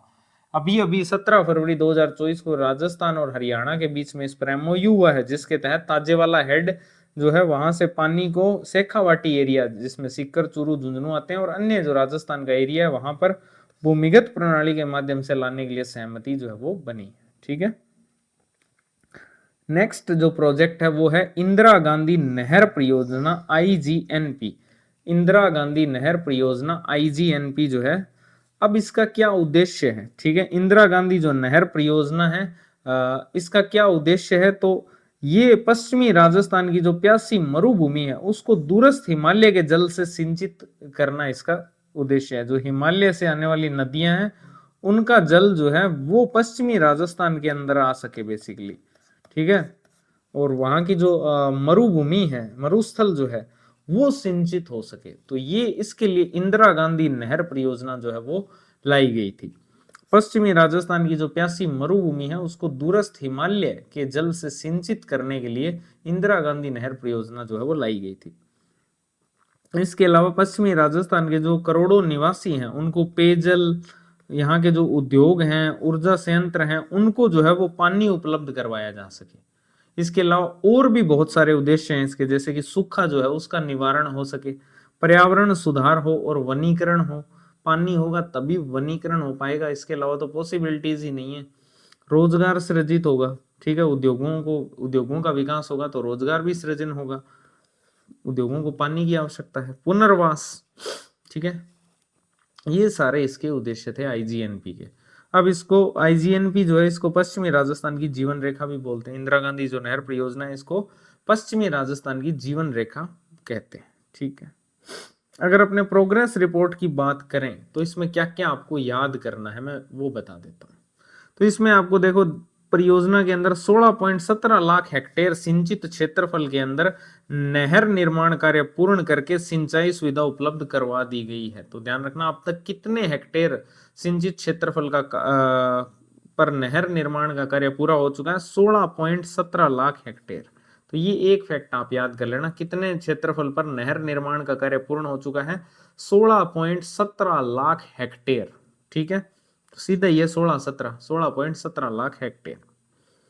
इसके अलावा जो चौधरी कुंभाराम आर्य लिफ्ट योजना है जो इसी का पार्ट है, चौधरी कुंभाराम आर्य लिफ्ट योजना, उसके तहत 6 नई नहरों का निर्माण कार्य भी प्रगति पर है। कितने क्षेत्रफल के अंदर सिंचाई सुविधा उपलब्ध करवानी है? अतिरिक्त 0.10 लाख हेक्टेयर अतिरिक्त क्षेत्रफल में सिंचाई सुविधा उपलब्ध करवाने के लिए कितनी नहरें, 6 नई नहरों का निर्माण कार्य प्रगति पर है। किसमें? चौधरी कुंभाराम आर्य लिफ्ट योजना में। ठीक है, तो इसी का पार्ट आईजीएनपी का ही चौधरी कुंभाराम आर्य लिफ्ट योजना के 0.10 लाख हेक्टेयर अतिरिक्त क्षेत्रफल के अंदर सिंचाई सुविधा उपलब्ध करवाने के लिए 6 नई नहरों का निर्माण कार्य जो है वो प्रगति पर है। इसके अलावा जल के कुशल और अधिकतम उपयोग के लिए स्टेज 2 की जो लिफ्ट योजनाएं हैं वहां पर स्प्रिंकलर सिंचाई प्रणाली जो है उसको विकसित करने का निर्णय लिया गया है। ये कोई खास फैक्ट नहीं है। इसके अलावा जो पन्नालाल बारूपाल लिफ्ट नहर है उसके अंदर भी स्प्रिंकलर सिंचाई प्रणाली विकसित की गई है। श्री गंगानगर, बीकानेर और हनुमानगढ़ जिलों के अंदर अमर सिंह सब ब्रांच सिंचाई परियोजना, सिद्धमुख नोहर सिंचाई परियोजना, बाखड़ा नहर परियोजना, गंग नहर परियोजना, इंदिरा गांधी नहर परियोजना स्टेज फर्स्ट खाजूवाड़ा और सुरतगढ़ के अंदर 2025-26 के अंदर पक्के खाड़ों का निर्माण और जीर्णोद्धार जो है वो किया जा रहा है बेसिकली। ठीक है ना, तो किन किन जिलों में? श्री गंगानगर के अंदर, बीकानेर के अंदर, हनुमानगढ़ के अंदर। बीकानेर संभाग वाले जिले हैं चूरू को छोड़ करके, यहाँ पर पक्के अखाड़ों का जो निर्माण है और जीर्णोद्धार है वो किया जा रहा है। इसके अलावा हड़ौती वाले जिलों के अंदर भी, कोटा, बूंदी और बारां के अंदर भी पक्के अखाड़ों का निर्माण कार्य जो है वो पूर्ण हो चुका है। ठीक है, तो ये इससे रिलेटेड प्रोग्रेस रिपोर्ट थी आईजीएनपी से। ठीक है, इसके बाद आगे बढ़ते हैं, आगे अपने बात करते हैं सरहिंद जो फीडर है और इंदिरा गांधी फीडर है, इसकी रीलाइनिंग जो है वो की गई है। ठीक है ना, रीलाइनिंग का काम किया गया। सरहिंद फीडर और इंदिरा गांधी जो फीडर है इसकी रीलाइनिंग का काम जो है वो किया गया है। इसमें इंदिरा गांधी फीडर में पंजाब वाला हिस्सा जो है वो लेना है। ठीक है, अब ये रीलाइनिंग कितने किलोमीटर के अंदर की गई है? तो इंदिरा गांधी जो फीडर है उसके अंदर तो 97 किलोमीटर और सरहिंद जो फीडर है इसमें 100 किलोमीटर, सॉरी 100 किलोमीटर, हाँ सही है। इंदिरा गांधी जो फीडर है इसमें तो 97 किलोमीटर और सरहिंद फीडर के अंदर 100 किलोमीटर। तो अब इसको याद कैसे रखेंगे कि ज्यादा किस में है? तो सिंपल है, हिंद से बड़ा कुछ भी नहीं है, तो हिंद में ज्यादा यानी कि 100। तो 100 किलोमीटर तो है सरहिंद फीडर के अंदर, और इंदिरा गांधी फीडर के अंदर रीलाइनिंग का काम कितना? 97 किलोमीटर का। समझौते के लिए आवश्यक शर्त क्या थी? तो इंदिरा गांधी जो फीडर है उसके रीलाइनिंग के लिए हर साल 70 दिनों की नहरबंदी जो है वो की जाएगी। ठीक है, कितने दिनों की हर साल नहरबंदी? 70 दिनों की नहरबंदी जो है वो की जाएगी रीलाइनिंग के लिए, है ना। रीलाइनिंग के लिए कितने दिनों की क्या बोलते हैं, नहरबंदी जो है वो की जाएगी। नहरबंदी जानते ही आप, नहर बंद कर दी जाएगी वो तभी रीलाइनिंग हो पाएगी। 70 दिनों की। ठीक है, कितने दिनों की? 70 दिनों की हर साल। तो और कितने क्षेत्रफल में रीलाइनिंग होगी? तो इंदिरा गांधी फीडर के अंदर 97 किलोमीटर, सरहिंद फीडर के अंदर 100 किलोमीटर। और इंदिरा गांधी फीडर के रीलाइनिंग के लिए हर साल 70 दिनों की नहरबंदी भी की जाएगी। अब इसमें आप जानते हो एक राजस्थान फीडर आता है और एक आता है सरहिंद फीडर। ठीक है, तो जो राजस्थान फीडर है उसमें पंजाब ने कुल 97 किलोमीटर, जिसको अपने इंदिरा गांधी फीडर भी बोलते हैं, ठीक है ना, तो इसमें कुल 97 किलोमीटर लंबाई में से 81.70 किलोमीटर लंबाई के रीलाइनिंग कार्य को पूर्ण कर लिया है। कितना टारगेट था इंदिरा गांधी फीडर में? 97 किलोमीटर की रीलाइनिंग का, जिसमें से इसको ध्यान रखना राजस्थान फीडर के नाम से भी जानते हैं इंदिरा गांधी फीडर को। अब इस 97 किलोमीटर में से पंजाब जो है, ये पंजाब का काम है, ठीक है ना, पंजाब सरकार का काम है, तो पंजाब ने कितना जो है इसमें से कर लिया है रीलाइनिंग का काम 97 किलोमीटर में से? तो 81.70 किलोमीटर का जो रीलाइनिंग का काम है वो पूर्ण हो चुका है, और 2026 के मिड में जो है वो पूरा होने की भी संभावना है। ठीक है, जबकि अगर सरहिंद फीडर की अपने बात करें तो सरहिंद फीडर में पंजाब जो है उसने 100 किलोमीटर जो लंबाई का टारगेट था रीलाइनिंग का वो काम पूरा कर लिया। ठीक है ना, तो राजस्थान फीडर या इंदिरा गांधी फीडर में 97 किलोमीटर में से अब तक 81.70 किलोमीटर का जो काम है वो पूरा हो चुका है, और बाकी का काम जून 2026 तक जो है वो पूर्ण होने की संभावना है। जबकि सरहिंद जो फीडर है उसका काम पंजाब सरकार ने 100 किलोमीटर जो लंबाई थी उसमें पूरी में रीलाइनिंग कर दी है। ठीक है, तो ये प्रोग्रेस है। इसके बाद एक प्रोजेक्ट है, वो है फिरोजपुर फीडर का पुनर्निर्माण। ठीक है, पहले तो ये समझ लेते हैं पुनर्निर्माण की आवश्यकता क्यों है, समस्या क्या है फिरोजपुर फीडर की। तो जो फिरोजपुर फीडर है उसकी अनुमानित जो जल प्रवाह क्षमता है वो तो है 11,192 क्यूसेक, ये आपके समझने के लिए है बस। ठीक है, फिरोजपुर जो फीडर है उसकी अनुमानित जल प्रवाह क्षमता कितनी है, 11,000 क्यूसेक आप मान लो। ठीक है, जो कि अब उसका अच्छे से रख रखाव नहीं हो पा रहा है, और उस रख रखाव के अभाव में घटकर कितना हो गया, सिर्फ 9500 क्यूसेक। ठीक है, 11,192 से घटकर ये सीधा 9500 क्यूसेक अब जल प्रवाह क्षमता हो गई है इसकी। ठीक है, तो ये एक बड़ी समस्या है। अब ये जो नहर है जो फिरोजपुर फीडर है, ये राजस्थान में प्रवाहित होने वाली एक तो गंग नहर और एक बाखड़ा नांगल जो है, आप जानते हो बाखड़ा सिंचाई प्रणाली की कॉमन फीडर है। ये एक और समस्या है। पहली समस्या तो यही है कि जो फिरोजपुर फीडर है उसकी अनुमानित जो जल प्रवाह क्षमता है वो घटकर जो है वो 9500 क्यूसेक ही रह गई है 11,192 क्यूसेक से। कारण रख रखाव अच्छे से नहीं हो पा रहा। तो इससे क्या समस्या है, समस्या ये है कि ये राजस्थान के अंदर गंग नहर और जो बाखड़ा सिंचाई प्रणाली है उसकी कॉमन फीडर है, ये समस्या है।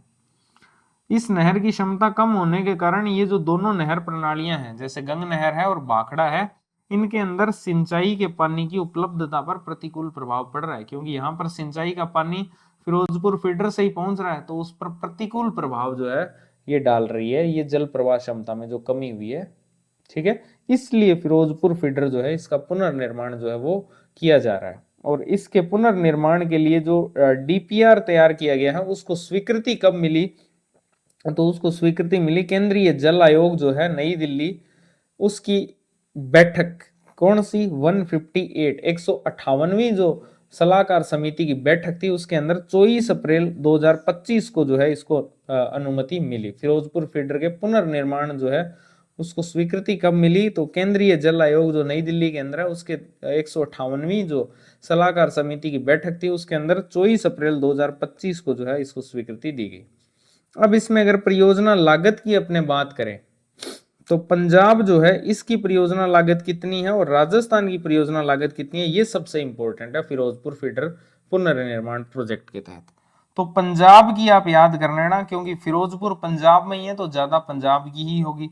कितनी है, तो 58.54% जो है वो पंजाब के अंदर परियोजना लागत है पंजाब की, और राजस्थान की फिर बच गई वो 41.46। ठीक है, ये गणित लगा लेना, 100% ही होगी ये। ठीक है, तो एक याद कर लो कोई सी भी, दूसरी तो अपने आप ही याद हो जाएगी। तो आप पंजाब वाली याद कर लेना, ज्यादा पंजाब की ही है।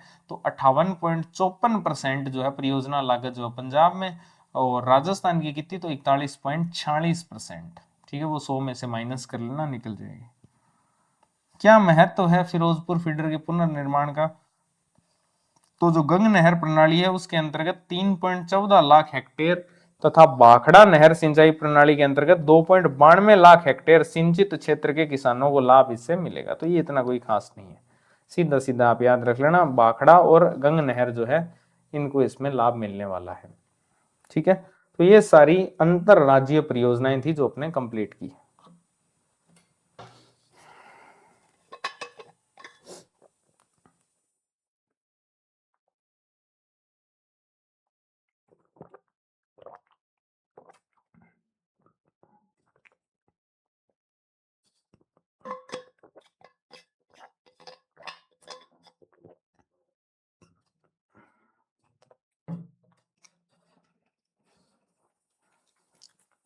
ठीक है, अब चलते हैं आगे। अब अपने जल सुरक्षा से रिलेटेड, जल संरक्षण से रिलेटेड जो है प्रमुख योजनाएं देखने वाले हैं। ठीक है, एक्चुअली में ये जो ओरिजिनल वाला डॉक्यूमेंट है, मुझे डर लग रहा है वापिस वो वाला जूमिंग वाला ना हो जाए। ठीक है, ये ओरिजिनल डॉक्यूमेंट देख लो पहले, तो इस प्रकार से लिखा हुआ है सब कुछ, इसमें कुछ नहीं समझ आएगा आपको यहाँ से कुछ भी। भाई को धन्यवाद करो तुम कि सर्वे तुम्हें इतने अच्छे से पढ़ने को मिल रही है पहली बार। ठीक है, उसके अलावा तो बाकी तो हमने भी पढ़ी है ना, तो हमें पता है कि कैसे पढ़ाते हैं लोग। ये देख लो, ये स्थिति दे रखी है यहाँ पर। ये देखो फिरोजपुर फीडर का पुनर्निर्माण इसमें दे रखा है, सब कुछ पैराग्राफों में। अब ये योजनाएं दे रखी है तो उल्टी पुल्टी दे रखी है, योजनाएं कोई हेडिंग नहीं है यहाँ पर, ठीक है, योजनाओं के नाम से कोई हेडिंग नहीं है, अभियान के नाम से कोई हेडिंग नहीं है, सब मैंने ही क्रिएट की है सारी हेडिंग्स, ठीक है। तो अब अपने प्रमुख योजनाएं जो है वो देखने वाले हैं। सबसे पहली योजना है प्रधानमंत्री कृषि सिंचाई योजना। प्रधानमंत्री कृषि सिंचाई योजना मैं आपको बताता चलूंगा इन योजनाओं में से इंपॉर्टेंट कौन कौन सी है, ठीक है। प्रधानमंत्री जो कृषि सिंचाई योजना है, इसका उद्देश्य क्या है, तो सिंचाई कवरेज का विस्तार करना और जल उपयोग की दक्षता में सुधार करना। इसके तहत दो प्रमुख पहल जो है वो शुरू की गई है, एक हर खेत को पानी और एक है प्रति बूंद अधिक फसल। तो ये इंपॉर्टेंट है इसमें। प्रधानमंत्री कृषि सिंचाई योजना के तहत दो प्रमुख पहल कौन कौन सी है, एक हर खेत को पानी और दूसरा है प्रति बूंद अधिक फसल। क्योंकि सिंचाई अगर अपने कर रहे हैं तो उससे क्या लाभ होना चाहिए, एक तो हर खेत को पानी मिले, दूसरा है अधिक फसल जो है वो हो एक बूंद से, ठीक है। तो प्रति बूंद अधिक फसल और हर खेत को पानी, ये दो प्रमुख पहल है, जिसके तहत सतत सिंचाई जो पद्धतियां हैं और जल संरक्षण है उसको बढ़ावा देने और कृषि उत्पादकता को बढ़ाने के लिए ये जो है पहल की गई है, जिससे कि दीर्घकालिक कृषि विकास और खाद्य सुरक्षा जो है उसको सुनिश्चित किया जा सके, ठीक है। तो इंपॉर्टेंट बात सिर्फ इतनी है, सिर्फ इतनी कि कौन सी दो पहल है, एक हर खेत को पानी और एक प्रति बूंद अधिक फसल, ठीक है। आगे बढ़े, अगला आता है प्रधानमंत्री कृषि सिंचाई योजना 2.0 जो है, इसका जल ग्रहण विकास घटक। जल ग्रहण विकास घटक, इस जल ग्रहण विकास घटक के तहत 39 जिलों को जो है इसमें कवर किया गया है और उसके 8.05 लाख हेक्टेयर क्षेत्रफल के उपचार के लिए 159 परियोजनाओं को जो है मंजूरी दी गई है। इंपॉर्टेंट बात क्या क्या है, जल ग्रहण विकास घटक प्रधानमंत्री कृषि सिंचाई योजना 2.0 का 39 जिलों के अंदर, पहली बात तो कितने जिलों में, 39 जिलों के अंदर कितनी परियोजनाएं, 159। तो 9 और 9 आपस में मैच हो रहे हैं, ठीक है। तो ये ध्यान रखना, 39 जिलों के अंदर 159 परियोजनाओं को मंजूरी दी गई है। क्या क्या प्रमुख गतिविधियां इसके तहत की जाएगी, तो एक प्राकृतिक संसाधनों का प्रबंधन, जल संचयन संरचनाएं, इसके अलावा प्रभावी वर्षा प्रबंधन, लाभार्थियों की भागीदारी के लिए क्षमता निर्माण और प्रवेश बिंदु गतिविधियां की जाएगी, उत्पादन गतिविधियां, परिसंपत्तिहीन व्यक्तियों, महिलाओं, लघु और सीमांत किसानों और सूक्ष्म उद्यम के लिए आजीविका गतिविधियां भी संचालित की जाएगी। तो ये सारी गतिविधियां इसके तहत की जाएगी। क्या इंपॉर्टेंट है क्या, नहीं।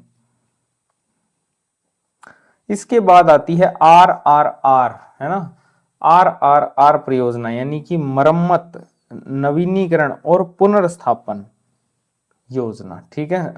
मरम्मत को बोलते हैं रीबिल्डिंग, शायद रेनोवेशन, है ना। नवीनीकरण को रेनोवेशन बोलते हैं और पुनर्स्थापन को क्या बोलेंगे, रिप्लेसमेंट, ठीक है, वो आप इंग्लिश में देख लेना। तो RR, 3R का मीनिंग क्या है, एक का है मरम्मत, एक का है नवीनीकरण और एक है पुनर्स्थापन। तो ये योजना है। अब इसमें 3 काम बेसिकली, एक मरम्मत का, एक नवीनीकरण का और एक पुनर्स्थापन का। अब समझते हैं कि योजना है क्या। सबसे पहले तो योजना शुरू कब हुई है, तो योजना शुरू हुई है जनवरी 2005 के अंदर, भारत सरकार के द्वारा राज्य सरकार के सहयोग से योजना शुरू की गई है, ठीक है ना। कब, जनवरी 2005 के अंदर। RRR क्या उद्देश्य है, उद्देश्य तो यही है कि जो छोटी जल संरचनाएं हैं उनकी मरम्मत और सुधार करना, ठीक है। जो छोटी जल संरचनाएं हैं उनकी मरम्मत और सुधार करना। अगर इसमें भारत सरकार और राज्य सरकार का सहयोग है तो वही सेम वित्त पोषण का पैटर्न रहेगा, 60-40 का, भारत सरकार 60, राज्य सरकार 40, ठीक है। इसका फिर वर्ष 2017-18 के अंदर जो प्रधानमंत्री कृषि सिंचाई योजना है उसके अंदर विलय कर दिया गया। वर्ष 2017-18 के अंदर प्रधानमंत्री कृषि सिंचाई योजना के अंदर इसका विलय कर दिया गया और इसके तहत जो नए प्रस्ताव हैं, तो 84 नए प्रस्तावों को मंजूरी दी गई है, जिनको कि कोटा, बूंदी और टोंक जिलों के अंदर लागू किया गया है। तो ये योजना आप ध्यान रखना, RRR योजना है, मरम्मत, नवीनीकरण, पुनर्स्थापन योजना। कब शुरू हुई है, जनवरी 2005 के अंदर, ठीक है। 60-40 की इसमें भागीदारी है। छोटे जल संरचनाओं की मरम्मत और सुधार के लिए योजना है। 2017-18 के अंदर प्रधानमंत्री कृषि सिंचाई योजना में इसका विलय किया गया है और 84 नए प्रस्तावों को जो है वो मंजूरी दी गई है। कहां पर? कोटा, बूंदी और टोंक जिलों के अंदर। इसके बाद बात करते हैं प्रधानमंत्री कृषि सिंचाई योजना का सूक्ष्म सिंचाई वाला घटक। ठीक है, सूक्ष्म सिंचाई वाला घटक, ये भी एक योजना है। ठीक है, सूक्ष्म सिंचाई योजना।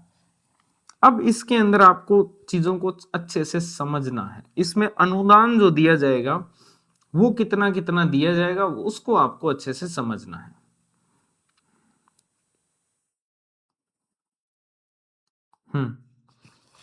तो जो सूक्ष्म सिंचाई घटक है इसके तहत सामान्य जो किसान है उनको 70% का कुल अनुदान जो है वो दिया जाएगा। और जो SC ST महिला या लघु और सीमांत किसानों की कैटेगरी है उसको 75% का कुल अनुदान दिया जाएगा। ठीक है, अब मैं आपको 1 मिनट में ये सारी चीजें याद करवा देता हूं, लेकिन अगर आप ओरिजिनल डॉक्यूमेंट को देखोगे तो वहां पर जिस प्रकार से योजना लिखी हुई है तो कोई पॉसिबिलिटी नहीं है कि आप इसको याद कर पाओ। ये देखो, ये लिखा हुआ इसमें पैराग्राफ फॉर्म में चीजें। सामान्य किसान 70%, इतना केंद्रीय हिस्सा है, इतना राज्य हिस्सा है, अतिरिक्त राज्य हिस्सा है, फिर अनुसूचित जाति के लिए ये है। तो इसको सबको टेबल फॉर्म में चेंज किया है। ठीक है, तो अब आप इसको अच्छे से समझ लो कि जो सामान्य किसान है उनको सूक्ष्म सिंचाई के लिए कितना टोटल अनुदान मिलेगा, 70%। और जो SC ST महिला या लघु और सीमांत किसान है उनको कितना, 75%, 5% एक्स्ट्रा है। ठीक है, अब इस 70% का विभाजन किस प्रकार से है, 75% का विभाजन किस प्रकार से है वो समझ लो। इस 70% में से केंद्र सरकार 27% देगी। 70% में से केंद्र सरकार कितना देगी, 27%। राज्य सरकार 18%। इसके अलावा अतिरिक्त राज्य का हिस्सा है 25%। तो ये आपको अच्छे से समझना है। केंद्र सरकार कितना देगी, तो 27 सामान्य किसान वाली कैटेगरी के अंदर। राज्य का हिस्सा कितना है, 18, बच गया कितना, 25, वो कौन, अतिरिक्त राज्य हिस्सा। ठीक है, टोटल कितना अनुदान मिलेगा, 70%। तो ये सर्किट आप अच्छे से समझ लेना। केंद्रीय हिस्सा 27% है, 18% राज्य हिस्सा है, अतिरिक्त राज्य हिस्सा 25% है। ठीक है, अब आते हैं 75% अनुदान जो कि SC ST महिला, लघु और सीमांत किसानों को दिया जाएगा, उसकी क्या डिवाइडेशन है। तो केंद्रीय हिस्सा जो सामान्य किसानों को 27% दिया जा रहा था, तो SC ST वालों को 27 से 33% तक। ठीक है, कितना, 27 से 33% तक दिया जाएगा। ठीक है, राज्य हिस्सा कितना, तो 18 से 22% तक दिया जाएगा। ठीक है, लेकिन जो अतिरिक्त राज्य हिस्सा है वो थोड़ा सा ध्यान कर लेना, 25 से मत कर देना, 25 से 30, ये 20 से 30% दिया जाएगा। ठीक है, 20 से 30% दिया जाएगा। सिंपल है, सामान्य वाला याद करना है, फिर 27 से 33, फिर 18 से 22। ठीक है ना, ये 3 3, ये 2 2, ऐसे याद कर सकते हो इजीली। और फिर आप देख सकते हो 25 से 30 मत करना, बस 20 से 30 कर देना। ठीक है, तो ये आपका डिवाइडेशन है। वापस समझाऊं, ठीक है। देखो, सूक्ष्म सिंचाई वाला जो घटक है प्रधानमंत्री कृषि सिंचाई योजना का, उसके तहत जो है किसानों को अनुदान राशि प्रोवाइड करवाई जाती है। ठीक है, सामान्य किसानों की जो श्रेणी है उसको 70% का टोटल अनुदान दिया जाता है। SC ST महिला या फिर लघु और सीमांत किसानों को 75% का अनुदान दिया जाता है। अब इस 70% में से केंद्र सरकार कितना देती है, 27%। केंद्रीय हिस्सा 27% का है, 18% हिस्सा राज्य का है और अतिरिक्त राज्य का हिस्सा है 25%।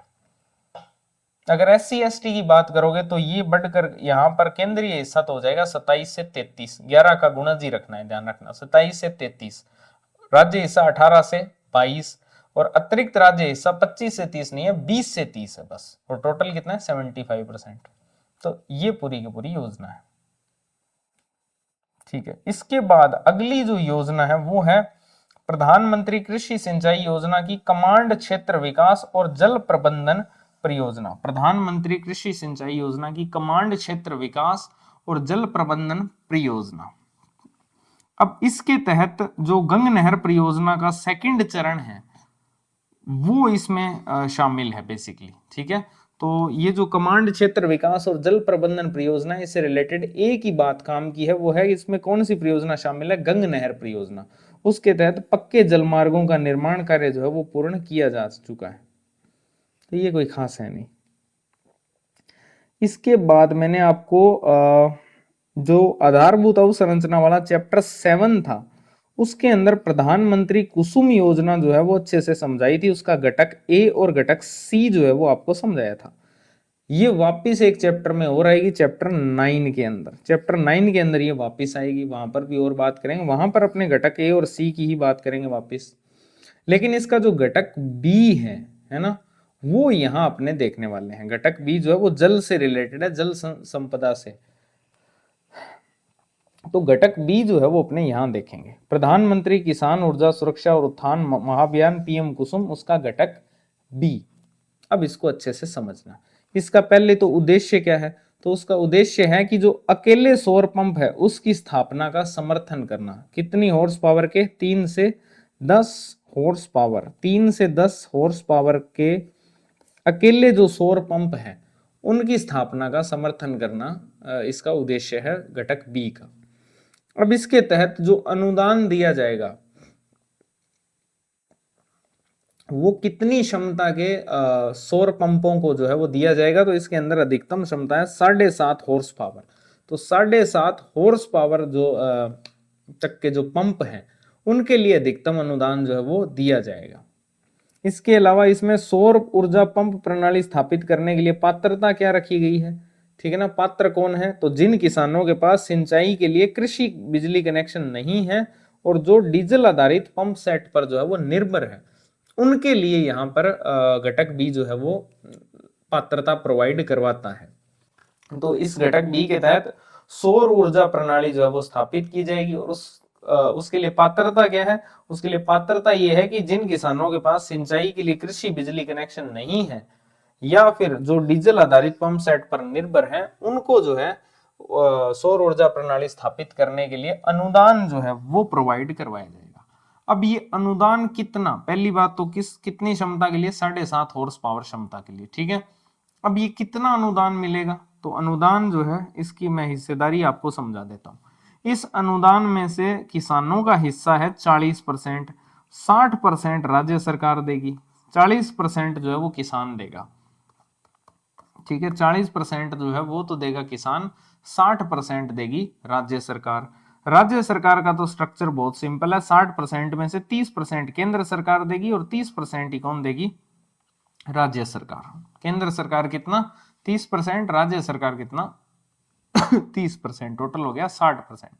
अब ये जो किसान 40% देगा, इसमें से वो 30% जो है वो लोन ले सकता है बैंक से और 10% उसको खुद देना पड़ेगा। लेकिन इसमें एक और प्रोविजन भी है कि जो आपके टीएसपी एरियाज हैं वहां पर जो एसटी के किसान हैं उनके लिए ये पूरी की पूरी ये 10% भी उनको नहीं देना पड़ेगा, वो पूरा का पूरी राशि जो है वो कौन देता है, जनजाति क्षेत्रीय विकास विभाग जो है वो देता है, ठीक है। तो ये घटक बी है जिसको आपको अच्छे से समझना है। पीएम कुसुम योजना का अनुदान में आपको समझा दिया, 60% तो सरकार का, ये 30% केंद्र का, 30% राज्य का, 40% किसान देगा जिसमें से 10% खुद भरेगा और 30% का लोन जो है वो बैंक से मिल जाएगा। लेकिन अगर टीएसपी एरिया है तो वहां पर ये 10% भी उसको नहीं भरना पड़ेगा, ये जनजाति क्षेत्रीय विकास विभाग जो है वो भर देगा। समझ गए बात को। तो ये योजना है, तो ये सारी योजनाएं थी। अब अपने प्रमुख अभियान देख लेते हैं, जल संरक्षण से रिलेटेड, जल सिक्योरिटी से रिलेटेड, ठीक है ना, कौन कौन से अभियान चल रहे हैं। तो इसमें सबसे पहला आता है मुख्यमंत्री जल स्वावलंबन अभियान 2.0, मुख्यमंत्री जल स्वावलंबन अभियान 2.0। तो ये जो है कब प्रारंभ हुआ, अवलंबन बोलते हैं निर्भरता को, खुद पर निर्भरता। तो खुद पर ज्यादातर लोग वैलेंटाइन वाले में ही निर्भर वैसे तो नहीं होते, लेकिन सिंगल लोग तो एनी टाइम खुद पर ही निर्भर होते हैं। तो फरवरी वाले मंथ के अंदर, तो कब प्रारंभ हुआ स्वावलंबन अभियान, तो फरवरी 2024 के अंदर, ठीक है। कब प्रारंभ हुआ है मुख्यमंत्री जल स्वावलंबन अभियान, तो फरवरी 2024 के अंदर। क्या इसका उद्देश्य है, तो उद्देश्य है एक तो अधिकतम वर्षा के जल का संचयन करना, जल का संरक्षण करना और जो उपलब्ध जल संसाधन है उनका विवेकपूर्ण उपयोग जो है वो सुनिश्चित करना। क्या क्या मेन कार्य इसके तहत किए जाएंगे, तो नए एनीकट हो गए, खेत तालाब हो गए, मिनी परकोलेशन टैंक हो गए, मिनी स्टोरेज टैंक हो गए, सब सरफेस बैरियर हो गए, इनका निर्माण किया जाएगा, और जो पुराने जल संचयन संरचनाएं हैं उनकी मरम्मत की जाएगी। इसके तहत क्या प्रावधान है, तो प्रावधान इंपॉर्टेंट है कि अगले 4 सालों के अंदर राज्य के 20,000 गांवों के अंदर जल संचयन और जल संरक्षण संरचनाओं का निर्माण जो है वो किया जाएगा। सिंपल बात 3 याद रखना। एक, कब प्रारंभ हुआ है 2.0, फरवरी 2024 के अंदर। ठीक है, अगले 4 सालों के अंदर कितने गांवों के अंदर, 20,000 गांवों के अंदर, कितने गांवों में, 20,000 गांवों में जल संचयन और जल संरक्षण किया जाएगा इसके तहत। ठीक है, अब उसको कितने चरणों में किया जाएगा, 4 चरणों के अंदर। ठीक है, कितने चरणों में, 4 चरणों के अंदर, अगले 4 साल के अंदर। अब ये जो चरण है इनकी पूर्णता अवधि आपको याद करनी है। ठीक है ना, इन चरणों की पूर्णता अवधि क्या होगी। जैसे पहला जो चरण है ये पूर्ण हुआ है, पूर्ण होगा 31 मार्च 2026 को। पहला चरण कब पूरा होगा इसका, इस अभियान का, जो 2024 में आया है फरवरी 2024, उसका पहला चरण पूरा होगा 31 मार्च 2026 को। दूसरा चरण पूरा होगा 30 जून 2026 को, मार्च के बाद जून। ठीक है ना,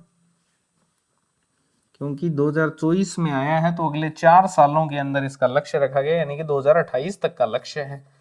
तो 4 चरण कैसे कंप्लीट होंगे, तो पहले तो 2026 तक, 2026 के अंदर पहला चरण 31 मार्च को पूरा होगा, फिर 30 जून 2026 को इसका दूसरा चरण पूरा होगा, फिर तीसरा चरण जो है वो 30 जून 2027 को पूरा होगा, और चौथा चरण 30 जून 2028 को पूरा होगा।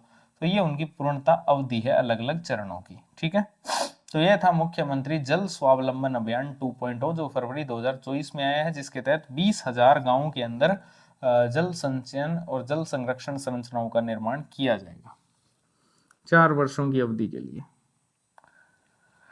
इसके बाद एक आता है जल शक्ति अभियान। तो जल शक्ति जो अभियान है वो जल शक्ति जो मंत्रालय है भारत सरकार का, उसके द्वारा 2019 के अंदर शुरू किया गया था कैच द रेन थीम पर। ठीक है ना, कैच द रेन जो थीम है उस पर जल शक्ति अभियान को शुरू किया गया था जल शक्ति मंत्रालय के द्वारा 2019 के अंदर। और वर्ष 2025 के अंदर इसकी थीम क्या थी, इसकी थीम थी जल संचय, जन भागीदारी और जन जागरूकता। 3 जय है, एक जल संचय, एक जन भागीदारी और एक जन जागरूकता। ये 2025 के अंदर जल शक्ति अभियान की थीम थी। और इसी थीम पर जल संचय जन भागीदारी जो अभियान है वो लाया गया, जल संचय जन भागीदारी अभियान। ये कब स्टार्ट हुआ, तो ये 6 सितंबर 2024 को प्रधानमंत्री के द्वारा शुरू किया गया। जल संचय जन भागीदारी अभियान प्रधानमंत्री के द्वारा 6 सितंबर 2024 को जो है वो स्टार्ट किया गया। अब इसका क्या उद्देश्य था, इसका उद्देश्य था जल संरक्षण को राष्ट्रीय प्राथमिकता के रूप में मान्यता देना। इंपॉर्टेंट बात सिर्फ इतनी है कि जल संचय जन भागीदारी अभियान कब शुरू हुआ, 6 सितंबर 2024 को। जल शक्ति अभियान कब शुरू हुआ, 2019 के अंदर। और इन्हीं की तर्ज पर जो है एक अभियान आया, कर्म भूमि से मातृभूमि अभियान। ठीक है, क्या है, कर्म भूमि से मातृभूमि अभियान। अब मैं आपको बताऊंगा कि कर्म भूमि का क्या मीनिंग है और मातृभूमि, तो ये एनआरआईज जो होते हैं बेसिकली उनसे रिलेटेड है। ठीक है ना, कर्म भूमि से मातृभूमि अभियान का शुभारंभ जो है, क्योंकि ये राजस्थान सरकार के द्वारा चलाया गया, तो इसका शुभारंभ मुख्यमंत्री के द्वारा 15 जनवरी 2025 को जो है वो किया गया। कब स्टार्ट हुआ, 15 जनवरी 2025 को। नाम क्या है, कर्म भूमि से मातृभूमि अभियान। क्या लक्ष्य है इसका, तो अगले 4 वर्षों के अंदर राज्य के जो 41 जिले हैं उनकी लगभग 11,195 ग्राम पंचायतों के अंदर टोटल 45,000 भूजल पुनर्भरण संरक्षण संरचनाओं का निर्माण जो है वो किया जाएगा। किसके थ्रू, जो भामाशाह प्रवासी राजस्थानी है उनके माध्यम से। ठीक है ना, क्राउड फंडिंग के माध्यम से, सीएसआर फंड के माध्यम से।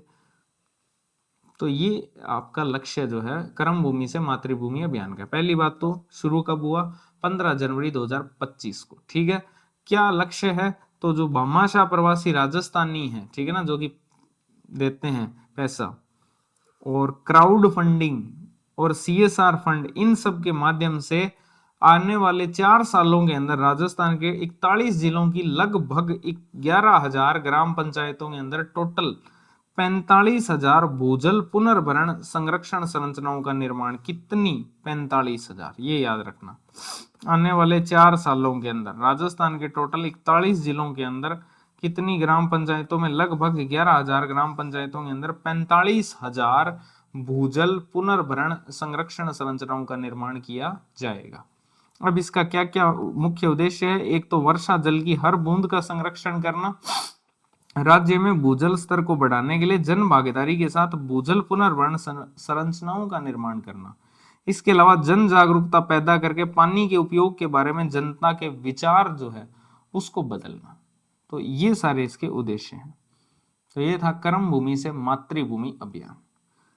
इसके बाद अपने बात करते हैं वंदे गंगा जल संरक्षण जन अभियान। वंदे गंगा जल संरक्षण जन अभियान, ठीक है, ये भी इंपॉर्टेंट है क्योंकि 2025 का है। तो वंदे गंगा जल संरक्षण जन अभियान। अब जो लोग बोलते हैं कि सर्वे नया वाला इंपॉर्टेंट नहीं है, तो मैं आपको बता दूं ये 2025 का है। ये पुराने वाले सर्वे मिल जाएगा क्या आपको? नहीं मिलेगा। तो करंट अफेयर्स में भी नहीं मिलेगा इवन इतनी डिटेल्स, ठीक है। तो वंदे गंगा जल संरक्षण जन अभियान जो है वो कब स्टार्ट हुआ है? सबसे पहले तो ये स्टार्ट क्योंकि 5 जून पर्यावरण दिवस के अवसर पर हुआ होगा, तो 5 जून से लेकर 20 जून 2025 तक इसका शुभारंभ हुआ है वंदे गंगा जल संरक्षण जन अभियान का, ठीक है। और ये किस अवसर पर? तो गंगा दशहरा और विश्व पर्यावरण दिवस के अवसर पर मुख्यमंत्री जी के द्वारा इसका शुभारंभ किया गया 5 जून से 20 जून 2025 के बीच में। क्या उद्देश्य है? जल संग्रहण और जल संरक्षण को जन जागृति द्वारा जन आंदोलन बनाना। तो बेसिकली जो जल संग्रहण है और जो जल संरक्षण है उसको जन आंदोलन का रूप देना, ये इसका मुख्य उद्देश्य है। इसके तहत क्या क्या मेन काम किए जाएंगे? एक तो नवीन जल संचय संरचनाओं की शुरुआत और पूर्ण कार्यों का निरीक्षण या लोकार्पण किया जाएगा। जल स्रोतों की साफ सफाई की जाएगी। परंपरागत जल संरचनाओं का पुनरुद्धार किया जाएगा, ठीक है। इसके तहत क्या क्या आयोजन हुए? मुख्य वंदे गंगा कलश यात्रा निकाली गई, वंदे गंगा जल सेवा, ठीक है, पशुओं और पक्षियों के लिए जल प्रबंधन, जलाशयों पर पूजन, जन जागृति हेतु प्रभात फेरी, कार्यशालाएं, रात्रि चौपाल, ग्राम सभाओं का जो है आयोजन यहाँ पर किया गया, जिसके माध्यम से हमारी जो परंपरा और संस्कृति है उसको पर्यावरण संरक्षण कार्यक्रमों से जोड़ा गया। ये लाइन क्या है? ये फालतू, इसको हटाना। इसके अलावा प्रोग्रेस रिपोर्ट की अगर अपने बात करें तो इसमें टोटल कितनी ग्राम पंचायतें कवर की गई? 11,000 ग्राम पंचायतें जो है वो इसमें कवर की गई। कितने श्रमदान स्थल कवर किए गए? तो 1.02 लाख। सिंपल एक तो ये याद रख लेना कितनी ग्राम पंचायतें कवर की गई? 11,000 ग्राम पंचायतें इसमें कवर की गई। कितने जल स्रोतों की सफाई हुई? कितने पुनर्भरण शाफ्टों का निर्माण हुआ? कुछ मत याद करो भाई, सिर्फ इतना याद कर लो 11,000 ग्राम पंचायतें जो है वो कवर की गई। तो ये थे प्रमुख अभियान।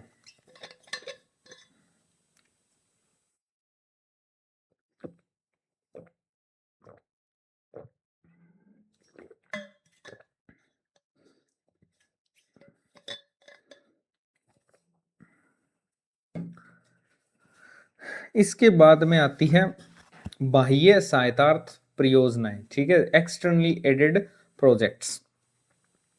अब इसमें आपने चैप्टर 7 में इनको डिटेल में पढ़ रखा है अच्छे से, ठीक है। वापस करवाने का वैसे तो सेंस नहीं बनता है, लेकिन रिवीजन के लिए मैं आपको करवा देता हूँ, ठीक है। तो इसमें सबसे पहली जो परियोजना है जिसमें कि बाहरी एजेंसी जो है वो वित्तीय सहायता प्रोवाइड कर रही है वो है राजस्थान जल क्षेत्र आजीविका सुधार परियोजना।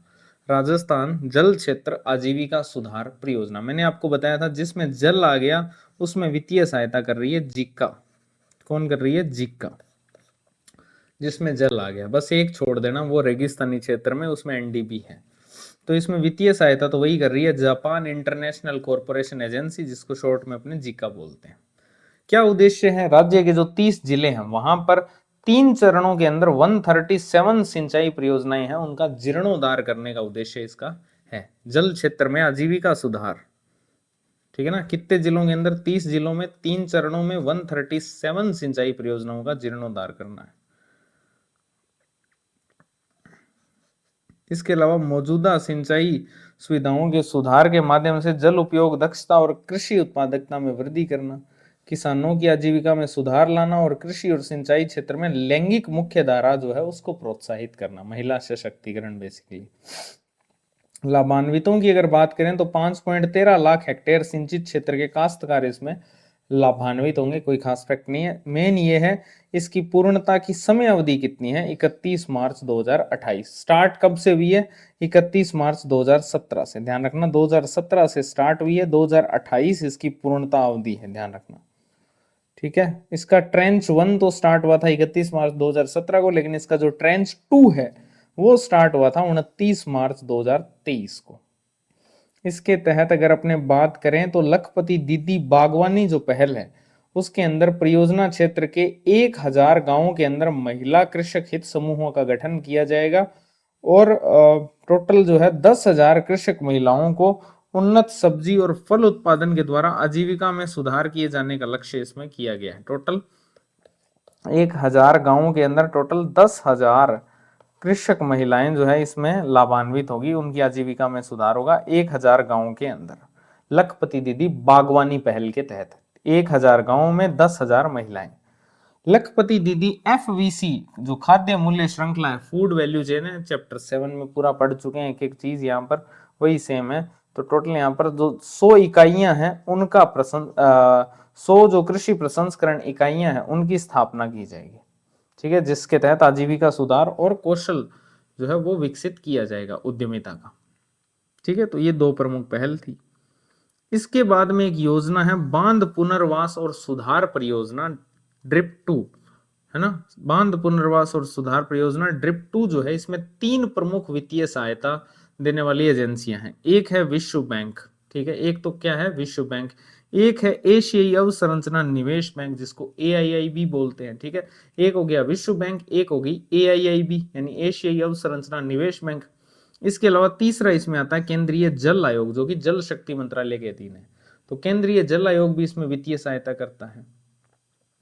अब ये जो बांध पुनर्वास और सुधार परियोजना है इसका जो फेज 2 है, ठीक है, वो स्टार्ट हुआ था 2021 से लेकर 2027 तक, ठीक है। 2021 में स्टार्ट हुआ फेज 2 और 2027 में समाप्त होगा। तो फेज 2 ध्यान रखना 2021 से 2027 तक है। फेज जो 3 है वो 2025 से लेकर 2031 तक है। पहला फेज तो 2021 से लेकर 2027 तक चलेगा। दूसरा जो फेज है वो 2025 से लेकर 2031 तक चलेगा। कैसे याद रखोगे, दोनों में दोनों साइड 4 ऐड करना है बस, ठीक है। अप्रैल मार्च आप करते रहना, पहले अप्रैल आएगा फिर मार्च, पहले अप्रैल फिर इधर मार्च जोड़ लेना, ऐसे याद कर लेना, इजीली याद हो जाएगा। पहला फेज 2021 से 2027, दूसरा 4 ऐड किया 2025, इधर 4 ऐड किया तो 2031, ठीक है। इन दोनों फेज के अंदर राजस्थान के जो 212 बड़े बांध हैं उनमें से 189 बांध जो है इसके तहत शामिल किए गए हैं। ये है बांध पुनर्वास और सुधार परियोजना। 3 वित्तीय सहायता देने वाली एजेंसियां हैं, विश्व बैंक, एशियाई अवसंरचना निवेश बैंक और केंद्रीय जल आयोग, ठीक है। फेज 2 फेज 3 के अंतर्गत राजस्थान के 212 बांध में से 189 बांध शामिल किए गए हैं। इसके बाद में एक परियोजना है मरु क्षेत्र के लिए राजस्थान जल क्षेत्र पुनर्संरचना परियोजना। वैसे तो जब जल आ गया तो उसमें सहायता देने वाली जीका ही होगी, लेकिन इसमें मरु क्षेत्र भी लिखा हुआ है, तो बस यही ध्यान रखना जिसमें मरु क्षेत्र लिखा हुआ है उसके लिए वित्तीय सहायता करेंगे न्यू डेवलपमेंट बैंक। तो कोई नई चीज लेकर आनी है, नई को बोलते हैं न्यू, तो न्यू डेवलपमेंट बैंक NDB जो है इसमें वित्तीय सहायता जो है वो करता है। क्या परियोजना है, तो मरु क्षेत्र दिख रहा है साफ साफ। उद्देश्य वही है कि जो इंदिरा गांधी नहर परियोजना है उसके चरण 1 का पुनर्गठन करना है, जिसके तहत कौन कौन सी जिलों को लाभ दिया जाएगा, तो गंगानगर, हनुमानगढ़, चूरू और बीकानेर, ये तो हो गए बीकानेर संभाग के जिले, झुंझुनू, सीकर, है ना, ये शेखावाटी वाले हो गए। इसके अलावा पश्चिमी राजस्थान के जिले बाड़मेर, जैसलमेर, जोधपुर, है ना, और इसके अलावा नागौर, ये इसके लाभान्वित जिले हैं। वित्त पोषण की अगर अपने बात करें तो NDB इसमें 70% हिस्सेदारी देता है और राज्य सरकार 30%। तो वित्त पोषण इंपॉर्टेंट है इसका। NDB कितना 70, राज्य सरकार कितना 30, और अवधि भी इंपॉर्टेंट है, इसकी अवधि 8.5 वर्ष है जो कि 2 चरणों में निष्पादित की जाएगी। तो ये जो प्रोजेक्ट है इसकी अवधि 8.5 वर्ष है 2 चरणों के अंदर। क्या क्या मेन कार्य होंगे? एक तो रीलाइनिंग का कार्य होगा, एक जल भराव का उन्मूलन होगा और एक संस्थागत विकास इसके तहत किए जाएंगे। अब इसका पहला चरण और दूसरा चरण जो है वो कब हस्ताक्षर हुए, कब लागू हुए, कोई काम का नहीं है, सीधा मैं आपको बता देता हूं। पहला चरण 2018 में और दूसरा चरण 2022 में, इतना याद रख लेना बस। पहला चरण कब? 2018 में, दूसरा चरण 2022 में। बस क्या लाभ मिलेंगे? बेहतर जल पहुंच होगी, सूक्ष्म सिंचाई और सौर पंप, भूमि सुधार, ये सारे लाभ है। तो ये तीनों तो आपको मैंने चैप्टर 7 में अच्छे से पढ़ाई थी। अब एक नई और है बाह्य सहायता परियोजना, और वो है अटल भूजल योजना। ये भी आपने पहले पढ़ी होगी, अटल भूजल योजना। ठीक है, अब इसमें ध्यान रखना, वित्तीय सहायता विश्व बैंक कर रहा है। अटल भूजल योजना के अंदर वित्तीय सहायता कौन कर रहा है? विश्व बैंक। ठीक है, और ये केंद्रीय क्षेत्र की योजना है, इसमें राज्य की कोई भूमिका नहीं है। ठीक है, केंद्रीय क्षेत्र की योजना है ये। अब इसकी समय अवधि की अगर अपने बात करें तो ये अप्रैल 2020 के अंदर जो है योजना स्टार्ट हुई है और मार्च 2025 में समाप्त हो गई है। तो 5 वर्ष की इसकी समय अवधि थी। अप्रैल 2020 के अंदर योजना स्टार्ट हुई और मार्च 2025 के अंदर ये योजना जो है वो समाप्त हो गई। कवरेज की अगर अपने बात करें तो इसने राजस्थान के जो 17 जिले हैं उनके 38 ब्लॉकों की 1132 ग्राम पंचायतें जो है वो कवर की। ठीक है ना, तो इसमें 17 जिले जो हैं, 17 जिलों के 38 ब्लॉक्स की 1132 ग्राम पंचायतें जो है वो इसके तहत कवर की गई। मुख्य उद्देश्य क्या था इसका? भूजल, नाम में ही दिख रहा है। तो ग्राम पंचायत स्तर पर भूजल प्रबंधन को बढ़ावा देकर और समुदाय के अंदर संवेदनशीलता, जल उपयोग के लिए व्यवहार परिवर्तन के माध्यम से भूजल स्तर में गिरावट को रोकना, है ना, भूजल स्तर में जो गिरावट हो रही है उसको रोकना इसका मेन उद्देश्य था।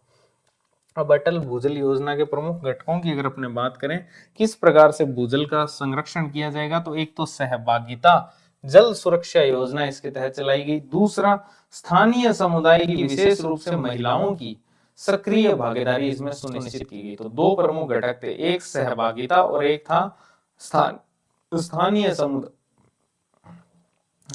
समुदाय की भागीदारी। एक सहभागिता, दूसरा स्थानीय समुदाय की भागीदारी। सहभागिता जल सुरक्षा योजना और एक होगी स्थानीय समुदाय की सक्रिय भागीदारी, जिसमें विशेष रूप से महिलाएं। मार्च 2025 में तो ये समाप्ति हो गई है। तो समापन पर जो रिपोर्ट आई है उसके कुछ इंपॉर्टेंट फैक्ट्स हैं जो आपको पता होने चाहिए। जैसे कि पिछले 3 सालों के अंदर जो 1132 ग्राम पंचायतें थी उनमें से 137 ग्राम पंचायतों के अंदर भूजल स्तर की गिरावट के अंदर आंशिक रूप से सुधार जो है वो देखा गया है। ठीक है, ये याद नहीं करने हैं, सिर्फ आपको पता होना चाहिए बस कि 1132 में से 137 ग्राम पंचायतों में आंशिक सुधार देखने को मिला है भूजल स्तर में। ठीक है, और जो 38 पंचायत समितियां थी उनमें से 7 पंचायत समितियां जो हैं उनके 50% से अधिक जो कुएं हैं वहां पर भूजल स्तर में सुधार जो है वो आंशिक रूप से ही देखने को मिला है। तो ये आपकी रिपोर्ट है इस योजना के तहत कि जो 1132 ग्राम पंचायतें थी उनमें से 137 में आंशिक सुधार देखने को मिला और 38 पंचायत समितियों में से 7 पंचायत समितियों में जो कुओं का भूजल स्तर है, 50% से अधिक कुओं का भूजल स्तर है, उसमें आंशिक सुधार देखने को मिला है। ठीक है, तो ये याद करने वाले फैक्ट नहीं है। अब बात करते हैं कुछ प्रमुख ऐप्स की। ठीक है ना, ऐप्स जिसमें पहला आता है किसान साथी ऐप। ये जो किसान साथी ऐप है इसको लॉन्च किया गया 14 अगस्त 2024 को। सिंपल है, 4 से लिंक है। तो 14 अगस्त 2024 जो है इसको ये ऐप लॉन्च किया गया। पहली बात तो ये कब लॉन्च हुआ? 14 अगस्त 2024 को। किसने किया? तो जल संसाधन विभाग राजस्थान सरकार ने, इसलिए इस चैप्टर में पढ़ा है जल सुरक्षा वाले में, नहीं तो कृषि में पढ़ते इसको। किसान साथी ऐप जो है ये लॉन्च कब हुआ है, बहुत इंपॉर्टेंट है, ये पूछा जा सकता है क्योंकि ये आपको कंफ्यूज करेगा। किसान साथी ऐप लॉन्च तो हुआ है 14 अगस्त 2024 को। किसके द्वारा इसको लॉन्च किया गया है? क्या कृषि विभाग के द्वारा? नहीं, जल संसाधन विभाग के द्वारा। ठीक है, उद्देश्य क्या है? उद्देश्य है पार्वती जो परियोजना है, पार्वती नदी परियोजना, उस कमान क्षेत्र के जो किसान हैं उनके लिए डिजिटल संचार मंच जो है वो प्रोवाइड करवाना। तो इसका उद्देश्य ध्यान रखना, ये पार्वती प्रोजेक्ट यानी पार्वती नदी से रिलेटेड है किसान साथी ऐप। कब लॉन्च हुआ? 14 अगस्त 2024 को। किसने किया? जल संसाधन विभाग राजस्थान सरकार ने। एक और ऐप है, वो है बाराबंदी सिंचाई अनुसूची मोबाइल ऐप। तो ये जो बाराबंदी है, बाराबंदी आप किसान बैकग्राउंड वाले सारे लोग जानते हैं। बाराबंदी सिंचाई अनुसूची मोबाइल ऐप जो है, इसका विकास किसने किया है? इसका विकास भी जल संसाधन विभाग ने ही किया है। एनआईसी जो गंगानगर है उसके माध्यम से, ठीक है ना, एनआईसी गंगानगर के माध्यम से जल संसाधन विभाग ने ही इसका विकास किया है। तो दोनों ऐप, किसान साथी ऐप हो चाहे बाराबंदी मोबाइल ऐप हो, दोनों का विकास किसने किया है? जल संसाधन विभाग ने किया। किसान साथी ऐप का 14 अगस्त 2024 को किया है। बाराबंदी वाला जो ऐप है उसका विकास एनआईसी गंगानगर के माध्यम से किया गया है। ठीक है, क्या विशेषता है इस ऐप की?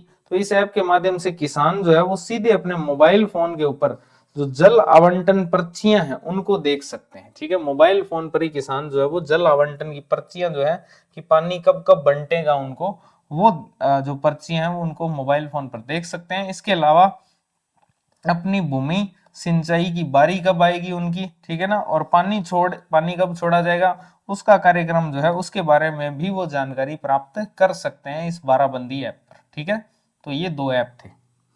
अब अपने लास्ट हेडिंग की ओर बढ़ रहे हैं, वो है एकीकृत जल अवसंरचना। तो इसके अंदर अपने एक देखेंगे शहरी जलापूर्ति, एक देखेंगे ग्रामीण जलापूर्ति।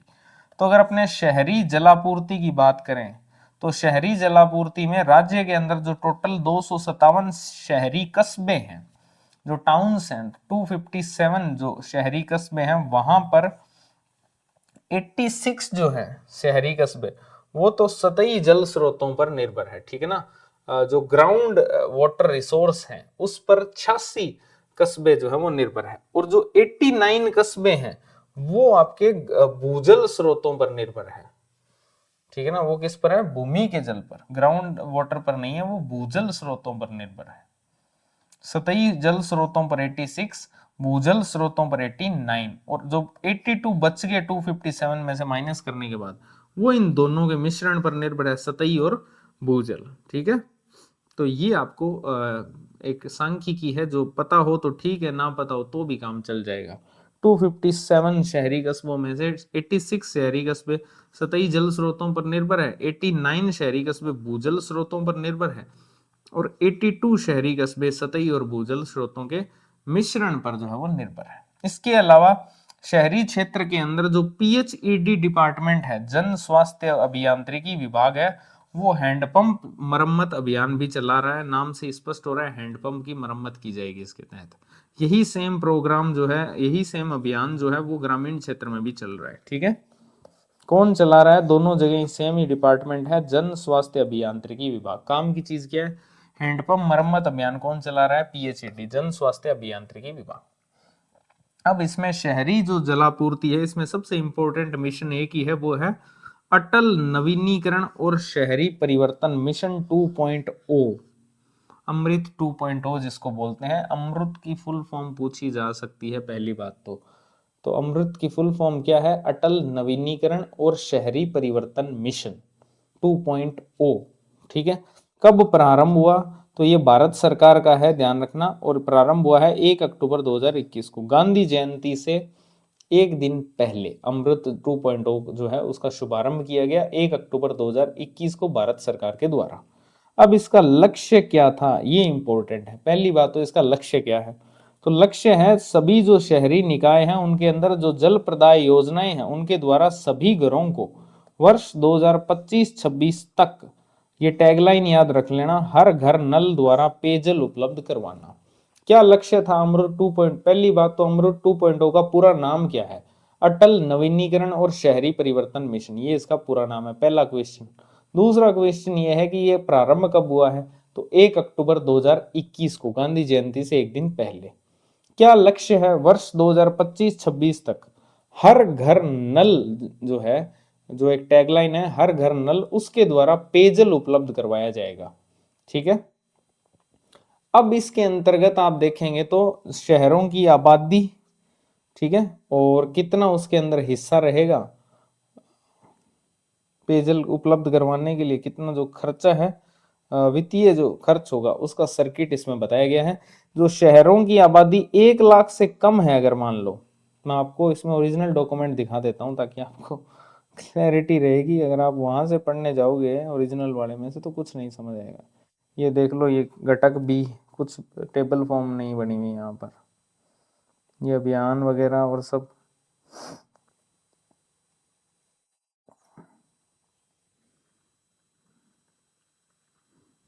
ये सब एक जगह इकट्ठे किए हैं मैंने, ठीक है ना।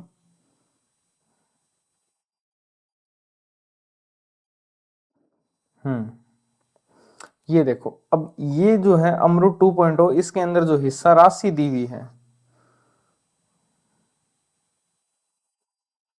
ठीक है, ये जो हिस्सा राशि है ये पैराग्राफ फॉर्म में दे रखी है। कैसे याद कर पाओगे इसको? ऐसे याद कर पाओगे, ठीक है। तो अब देखो, इसमें शहरों की आबादी, फिर केंद्र सरकार का हिस्सा कितना है उसमें, और राज्य सरकार का हिस्सा कितना है। तो वो तो शेष लिखा हुआ है, राज्य सरकार का हिस्सा तो उसमें लिखा भी नहीं हुआ, उसमें लिखा हुआ है शेष राज्य सरकार देगी। तो उसी से ड्राइव होगा फिर ये। शहरों की आबादी की अगर अपने बात करें, 1 लाख से कम आबादी वाले जो शहर हैं वहां पर जो है 50% तो केंद्र सरकार देगी और बचा हुआ 50% राज्य सरकार देगी। सिंपल, 1 लाख से कम आबादी में। अगर आबादी 1 लाख से ज्यादा है और 10 लाख से कम है, 1 लाख से ज्यादा और 10 लाख से कम आबादी वाले जो शहर हैं वहां पर केंद्र सरकार देगी 33.33% और राज्य सरकार देगी 66.67%। याद हो जाएगा। 1 लाख से ज्यादा और 10 लाख से कम आबादी वाले जो शहर है वहां पर केंद्र सरकार देगी 33.33% और राज्य सरकार देगी 66.67%। और अगर मान लो 10 लाख से अधिक आबादी है तो वहां पर केंद्र सरकार फिर देगी 25% और राज्य सरकार देगी 75%। एक याद करना है केंद्र सरकार वाला। कैसे याद कर सकते हो? इजी है। 1 लाख से कम आबादी वाले शहरों के अंदर केंद्र सरकार 50% देगी, 10 लाख से अधिक आबादी वाले पर देगी वो 25%, और 1 लाख से 10 लाख के बीच में कितना देगी तो 33.33%। ठीक है। इसके अलावा राज्य सरकार का जो हिस्सा है उसका 10% हिस्सा, राज्य सरकार का जो भी हिस्सा है उसका 10% हिस्सा जो भी संबंधित नगर निकाय है वो वहन करेगा। ये भी इंपॉर्टेंट फैक्ट है अमरूद 2.0 के तहत, ठीक है ना। राज्य सरकार के हिस्से का 10% हिस्सा कौन वहन करेगा? जो भी संबंधित नगर निकाय होगा जहां पर भी ये चल रहा है वो नगर निकाय जो है वो इसमें से 10% हिस्सा जो है पे करेगा।